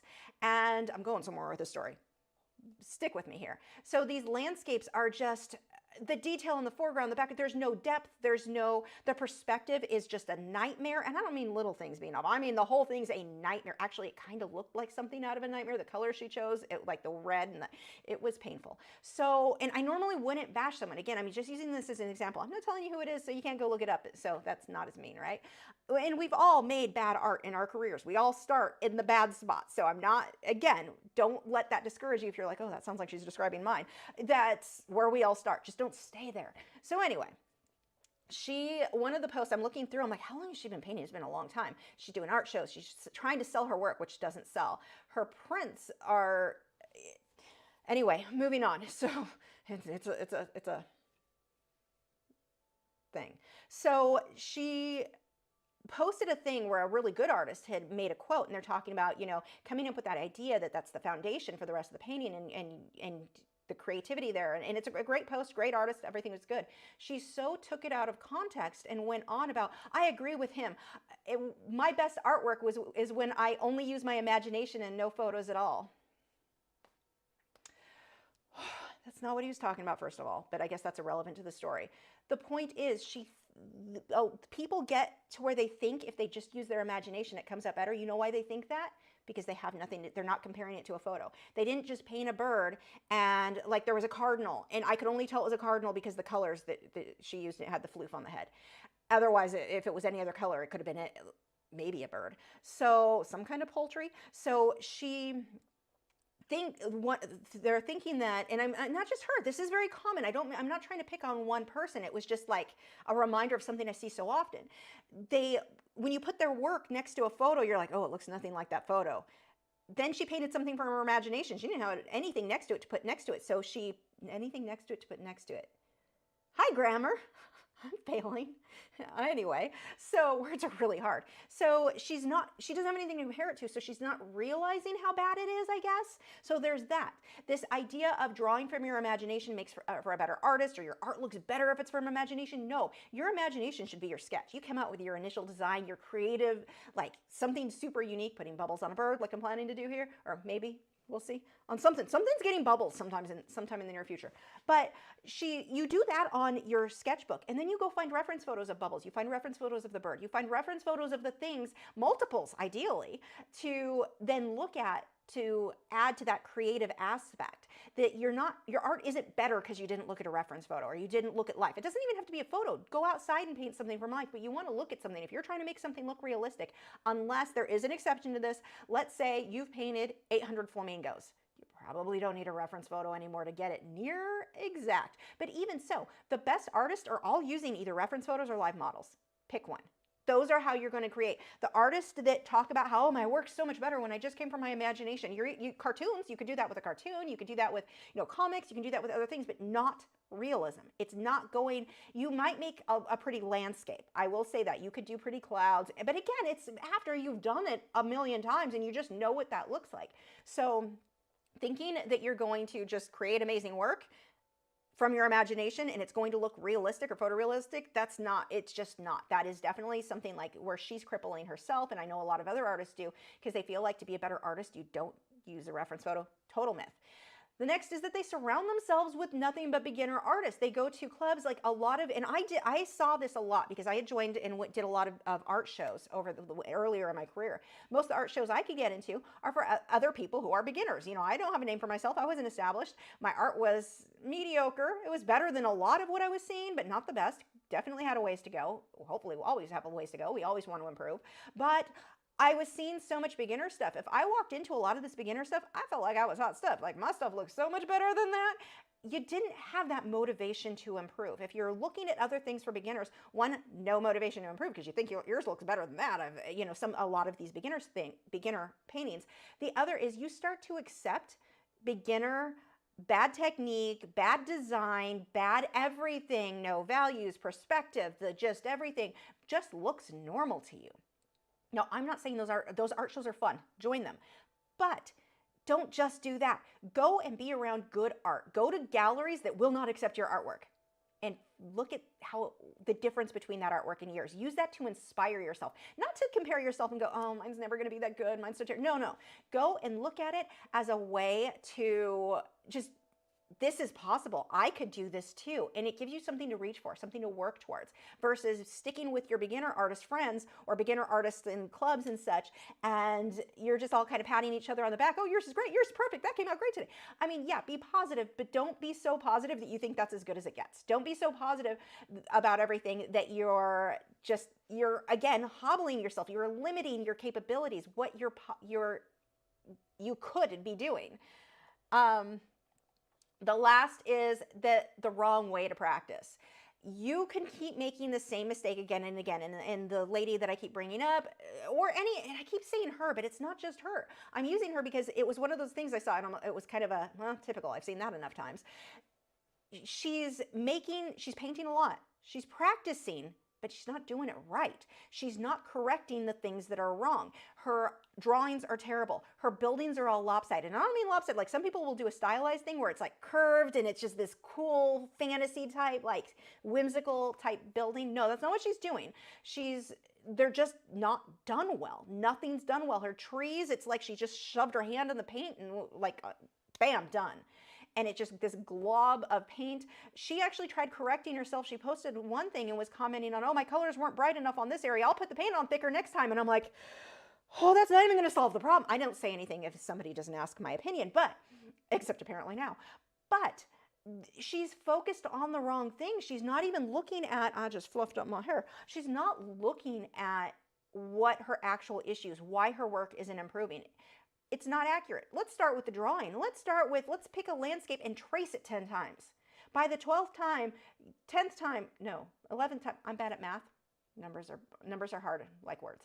But, once she's traced it several times, she can now freehand it, and it should be near accurate. She's going to have a better understanding of that perspective, of how it works. And I know you can go further into studying perspective than that, but at least it's going to give her somewhere to start, somewhere to see what the difference is, how she's drawing her trees versus what a tree really looks like, because she's doing it wrong over and over and over, and so she's not progressing. So we often give the tip when people are like, how do I improve? Practice, draw more, but do it right. That is important. And I have seen so much progression, so much improvement on students where I had them trace things, trace a rose, trace a car, trace whatever artwork you like, draw, or subject you're interested in, trace it a bunch of times and then freehand it. The goal is not to forever trace. The goal is to be able to freehand it, but you've got to start breaking those bad habits. In this case, the lady has been painting so badly for so many years, she's going to have to break that. It's going to be a little bit more of a challenge. In her case, being more experienced, but she's not doing it. She just keeps reinforcing the wrong, like just bad habits, bad technique. So, you know, again, perspective, road, it looks flat. It looks like it just winds up there's no perspective. It doesn't look like it goes away. It looks like it goes up the canvas, flat, like up into the sky. These sorts of things, if she had traced a few landscapes, it's going to be one of those oh moments because she's practicing right versus just making the same mistake again and again and again. And these are just 5 of the very common mistakes I often see people make that is the difference between an artist who for some reason seems to improve super fast versus the artist who just stays in the same place. And just being observant, observe things, accurately observe it. The artist who can observe things accurately and notice things, that is the artist who's going to be far better, far faster. And just being aware that you're trying to pay attention to that detail will help too. But again, use that reference photo. I just can't harp on that one enough. The idea of it looks better when I don't use a reference photo.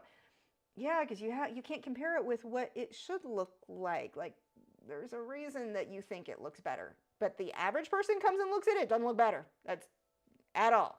Get a photo. Look at the photo. Observe the photo. Practice correctly. Trace the photo. Trace it a bunch of times and then paint it. Then freehand. You don't have to trace your finished work. You can freehand your finished project, but trace it a bunch first to get a feel for how things go and start noticing those details. Okay, that was a lot of talking, a lot of words. Let's go through some questions. Some of your questions, not me picking at poor people on Facebook I found. Baby Pandas, let's see. Baby Pandas said, for lifting, you said you can dry and repaint. How about painting the background solid green, then do your multicolor blending? Hate to repaint over a background you loved. No, absolutely. That's what I said during the thing. You could have just painted it a solid green and gone over it, and that would have avoided the problem of the white showing through. So yes, you can absolutely do that. Cavium said, hi, been a while since I've sat down for a live. How have you been? Quite the hiatus from art for me. I feel like getting back into it, maybe getting in touch with art teachers too. Yes, get in art teachers, art clubs. Like go where you're painting around other people. It's so inspiring to be around other people, or even at the very least put on a YouTube painting video where you're, why is that? Oh, that is weird. There we go. Put on a YouTube painting video where somebody's talking about art. You're just listening to people talk about art. You can join, like if you're on my Patreon, you can put a Patreon video on and just listen to me ramble about what I'm working on. You can work on something totally different, but that being in an art environment can definitely inspire you. So find a teacher local classes. That's a great idea. So yeah, as far as how I've been, I guess that's a good, walk me into that segue for my drama. I've still got a few more questions I'll go through here, but yeah, let's see if I can make it semi-short. So Matt, I know some of you guys know, was laid off. He was supposed to be laid off 2.5 years ago, but they dragged it out. They kept putting it off. So they laid him off in the end of January. So like the beginning of February. So it'll be 2 months at the end of in a couple weeks. So that's been rough. I mean, he has unemployment, he has his severance. So, I mean, we're okay, but it's one of those like, okay, how long is that going to last? So our car, we needed to get a new one anyway. But it runs fine. I mean, it's fine. It's just getting older and you're like, it's going to start having problems. It's paid off. This is probably sometime soon. We should trade it in. But Matt obviously needs to get a new job first. So we're thinking, well, we'll use his severance to pay most of a new car. He wants a truck. So he wants the Ford Maverick is what he wants to get. So we can use his severance to pay off the majority of it. And we'll have a super low car payment. And that'll be great. And then the trade-in for our car. And he was driving he's already been stressed because it's not working. You guys know what it's like when you're out of work. It's stressful. You just kind of get depressed. You're just like, life. Why hasn't anyone hired me yet? That sort of thing. So anyway, he's driving. This was on, what day was this? It was Friday. He is driving on, if any of you know where 380 is in Texas, it's a nightmare. Like they have websites called I Hate 380.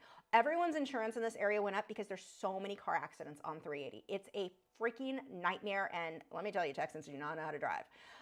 I don't say a lot of negative about Texans. That is one of them though. Like they tailgate, they don't look, they just change lanes. And that's what happened. So a semi actually didn't look and he came into Matt's lane. Luckily, no one was on the other side of Matt. He shoved Matt over several lanes. His truck, the tire caught onto the side of Matt's car. We have a Kia Soul. We had a Kia Soul and dragged him with it. So for not like a super long ways, but enough, like Matt's like, I can't get off this truck. So, and then it came undone, and luckily the truck driver stopped, and because only his lug nuts were hurt, of course, because it's a semi. But Matt was just driving along in his lane, truck comes up and is like, oh, I'm gonna change lanes, bam, and drags Matt with him. Cops must have seen it because right away cops were there. Like no one even called it in. Matt said like seconds, cops followed him, pulled over with everybody. So, I mean, that was lucky. So I guess the truck driver really couldn't have lied about it. So it was no issue of who's at fault. It was very obvious who was at fault here. So no arguments like with the insurance companies. That guy had State Farm. We've got Allstate. So like good insurance, it should be fine. It's all going to work out. We had to go on, Matt's dealing with just that. And then on Monday, so they schedule it. We had to go and drop off our car to get the estimate for the repairs. Nothing in our area is available for like 2 months because there's so many accidents on 380. Everyone's cars are having to be fixed constantly. So we had to go over to Frisco, so like 2 cities away, and drop it off there. And then the rental agency, Enterprise, comes and picks us up. They are not getting a good review from me, let me tell you. So they pick us up, and I first got in the car. It's kind of funny because the guy came in and I got in, and I was like, oh, kind of smells nice in here. And then I really smelled it. I don't know what happened in this car before, like it creeps me out level of how is it this bad? And he had to drive us all the way back to where the rental car place was so we could sign all the paperwork and do all that. The smell of rose perfume bathroom spray, like all of us have an 80-year-old grandma somewhere or a great grandma or family member who was using that rose perfume bathroom spray. I think they got like 8 bottles of that crap and just poured it all over the car. I have never smelled, and on the way there, it was like, I was in the back seat, so I'm like, it's bad, like enough that I don't want to talk because I don't want to taste it. You could taste it. So we get the car, turns out that was our rental. We're like, okay, so we get in it, and we do all the paperwork, we were driving off, we see, they rented this car with a big, huge, I almost swore, big chip and crack in the windshield. I don't even think you can legally do that because you could get a ticket for driving like that. I emailed immediately, they told us the best way to get a hold of them is email. Yeah, they never responded to any of our emails. Matt finally drove the car back today and was like, you take this back. We drove home. It was freezing out. Well, not freezing, literally. Some of you in the north would think I'm ridiculous, but it was like in the high 40s when we were driving home, low 50s, right around 50. Driving home, but with the windows down, it was freezing. You couldn't roll them up. The smell of this spray was so potent. I love scents. Some of you know I'm obsessed with Scentsy. Love smells. This was so strong you could taste it. It was like just you wanted out of the car so bad, but of course 380 traffic trying to get home was a night. It just takes forever. So, I mean, it was so bad. We parked it in the garage, left the windows open, like just let it air out. My garage still smells like it, and it's been we brought it home on Monday, and it sat there for 2 days, and it's still, yeah, it smells horrible. Matt put Febreze in it that kind of toned down the rose perfume. It was just like, it's kind of funny now, but I was like, what died in here that they felt the need to spray that much of whatever they sprayed? And that's what creeped me out. Like, am I sitting on somebody's old feces? Like, did something really nasty happen? Like, gross people juices got all over? Like, what happened in this car that it smells like that? That they felt the need to hide it with that much spray. That was, I think, the worst part about it is, oh my God, like, something died in here. It's haunted. The car's haunted. Their spirit is probably still in the car, and that's part of the smell. And now my garage is probably haunted. Like, I'm going through all these silly, ridiculous, I'm joking, but it was seriously still kind of creepy. Like, what horrible, horrible thing happened? And the car was dirty. And you're just like, how did Enterprise, they're a major company, how did they rent out a car that was this freaking nasty? So Matt finally drove it back because we didn't want it in the garage. So he drove it back today. We're like, you need to give us something else. There was another woman there for the same reason, but hers smelled like illegal substances of smoke. And that she's like, I can't be, this sticks to me. I can't go to work, and I'm starting to smell like it driving in this car. So although she did comment, ours was worse. When she walked outside, because they opened the car door, you wouldn't even have to be in the car to smell it. You could be like several car spaces over, and the window was down, and the smell was that strong. Like, it was, I've never experienced a perfume type thing that potent. It was, oh my God. So Matt changed it, and they gave him a Charger, a Dodge Charger, which is kind of a cool car, but it's like that sporty thing. It takes up the whole garage. It's huge. It's a monster. I'm like, but we don't know for sure if they're totaling it. We don't know what's happening, so we can't go get a new card, even though we want to go buy one. Matt did get a job though, so we are able to go buy one, which is bonus there. We didn't want to spend a severance not knowing how long he was going to be out of work. So anyway, we can, but we've got to wait for whether the car's being repaired or totaled. We need that to go towards the new one. But it's a whole, like, yeah, it's been fun. I'm trying to think there were other things too. But Matt did get the job grading comic books, so that is amazing. He'll be working with Beckett. And he interviewed for a researcher, but they had him grade, and they ended up hiring him as a grader. So kind of cool. Both positions, I think, are supposed to be equal, but they thought I'm like, that's kind of cool. His nerd factor, like, just what a cool job for him. My husband is a huge comic book. Like, when we moved from California to Texas, we had to get a really large moving truck. I couldn't bring my furniture. I think I brought my futon, was the only thing I kept. I had to get rid of all my dressers, bed, everything we got rid of because we had to have room for all the comics. Like, so many comics. So anyway, yeah, there have been other things. I don't even remember now some of the stuff that has just been like, here, oh, then the computer. So this is where I need tech help. If any of you are techie and can figure this out. Apparently, it's a known thing, like it's a common thing not to have 4 webcams hook up right. I now have 4 hooked up, but I can only do 2 are set down low. And my razor, the one I'm talking in now, this is my best one. My Elgato is the one on the easel. I would rather have the other razor, which I bought. I paid, I think they're $300. They're not cheap for it, but I can't use it. My computer, and this is the newer computer. This computer should handle anything. Again, a gaming computer, they can handle, well, it has a good graphics card, but I mean, it should be able to handle that just fine. So we did put in a separate slot for not SD cards, that was the wrong word. A USB card. So because from what I read, if you have higher end cameras, you may only be able to run 2 on the card. So for the USB drive, PCI, is that a thing? I don't know. Matt installed it. Matt's a computer guy, but we can't figure out why it will not let the cameras start freezing one by one. One will freeze, then this one freezes, and that one freezes. So I'm able to use the lowest end camera I have on my palette, which you don't need a super good camera for that, but I would like to put the super good camera on my easel, but I can't. I can't run 2 good ones even on different PCI cards. Or I keep saying PCI, but that may not be the right word. But on different cards for it.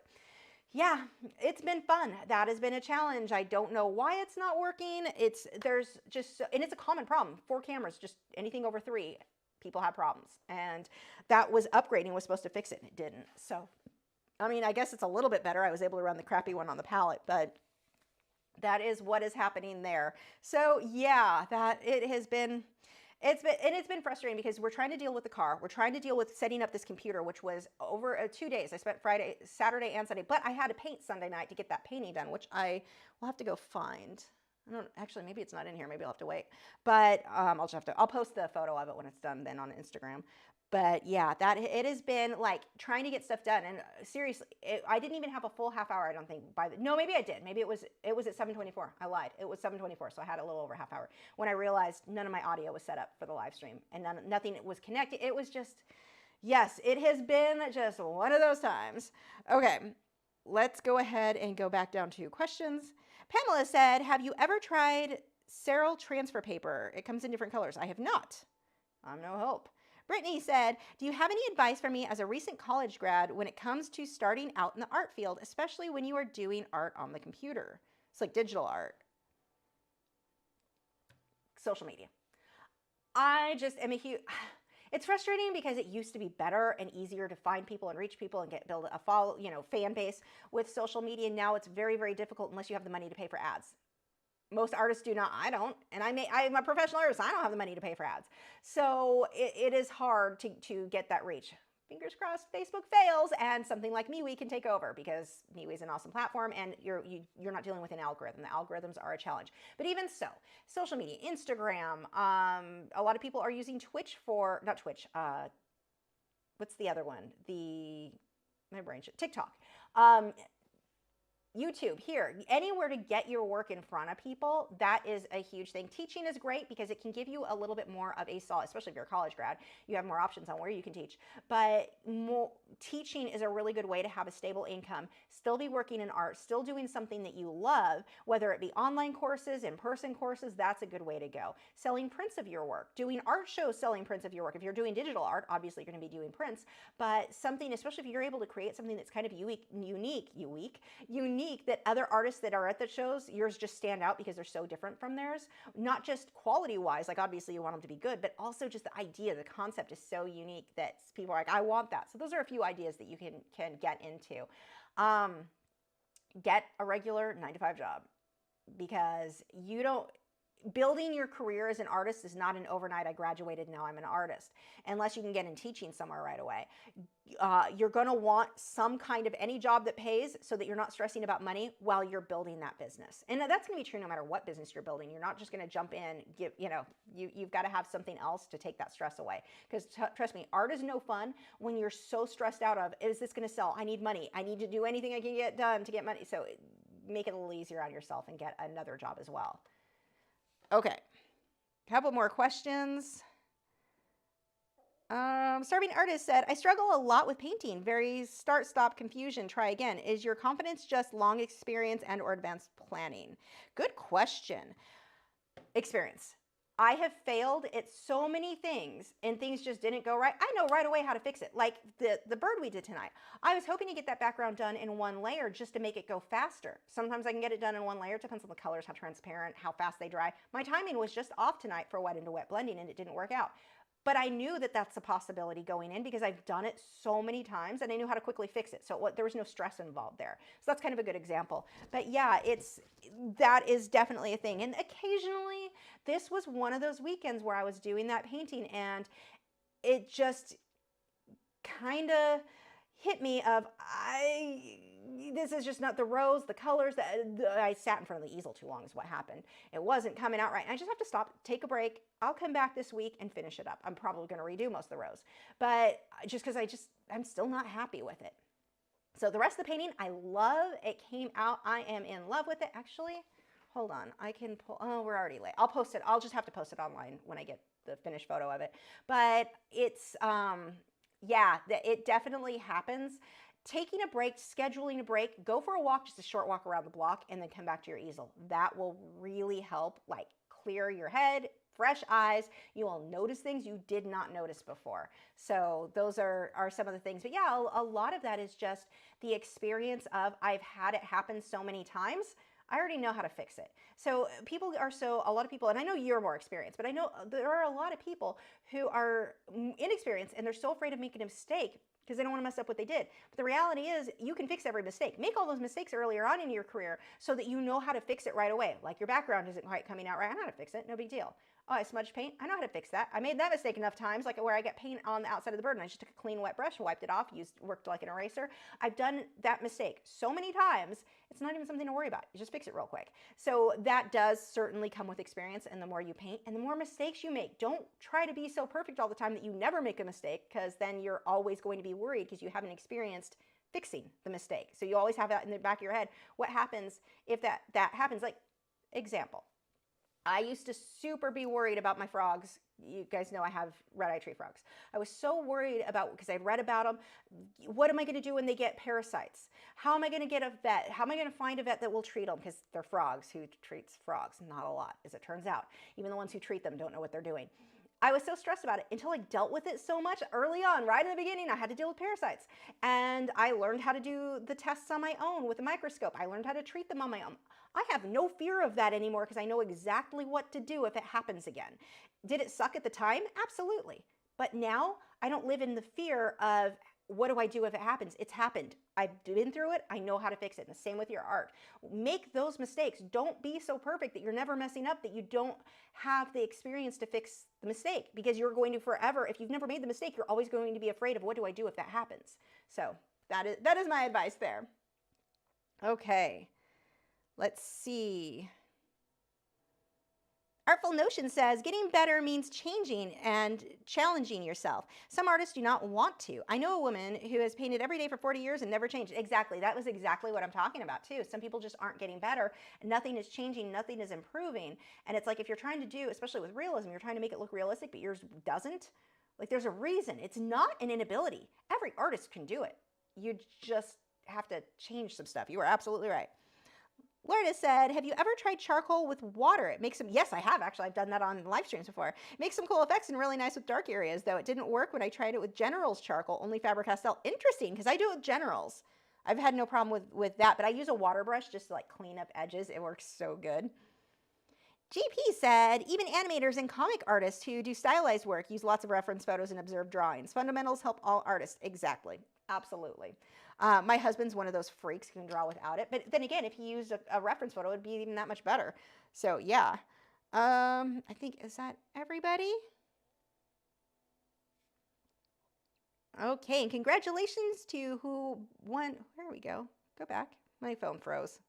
That's helpful. Let's just close all that and open that again. And then wait for it. There we go. Who won that? Congratulations, David, for the painting. Let me know if you want bubbles on yours or not. That's completely up to you. Bubbles are an option on this Sky Chicken. Okay. Next live stream are going to be. Oh, grammar. Seriously, it's just been a week.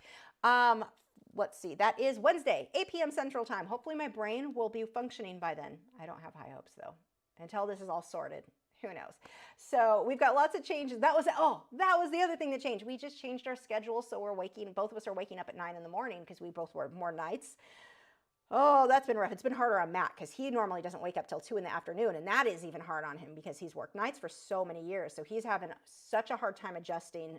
It's been rough for him. It's only a couple hours early for me, but Matt, it's been harder. So yeah, these times. Anyway, I will see you guys next week on, I didn't even play any of my ads today. I'll play that ad. But I will see you next Friday. No, not Friday. I'm not going to be there Friday. Wednesday. 8 p.m. Central Time. Thanks for joining. Thank you to the mods. Check out their channels. Links are in the video description. I'm done. Bye. Hey, you. Yes, you. I see all your unused art supplies over there. Oh my God, those brushes aren't even opened yet. Tragic. You keep buying new fancy materials, but you don't use them because you don't want to waste them. Stop making your art supplies sad. Sign up for art lessons for as little as $4 a month. There are over 300 painting and drawing lessons available when you sign up, and new ones every week. Patreon.com/Lachri.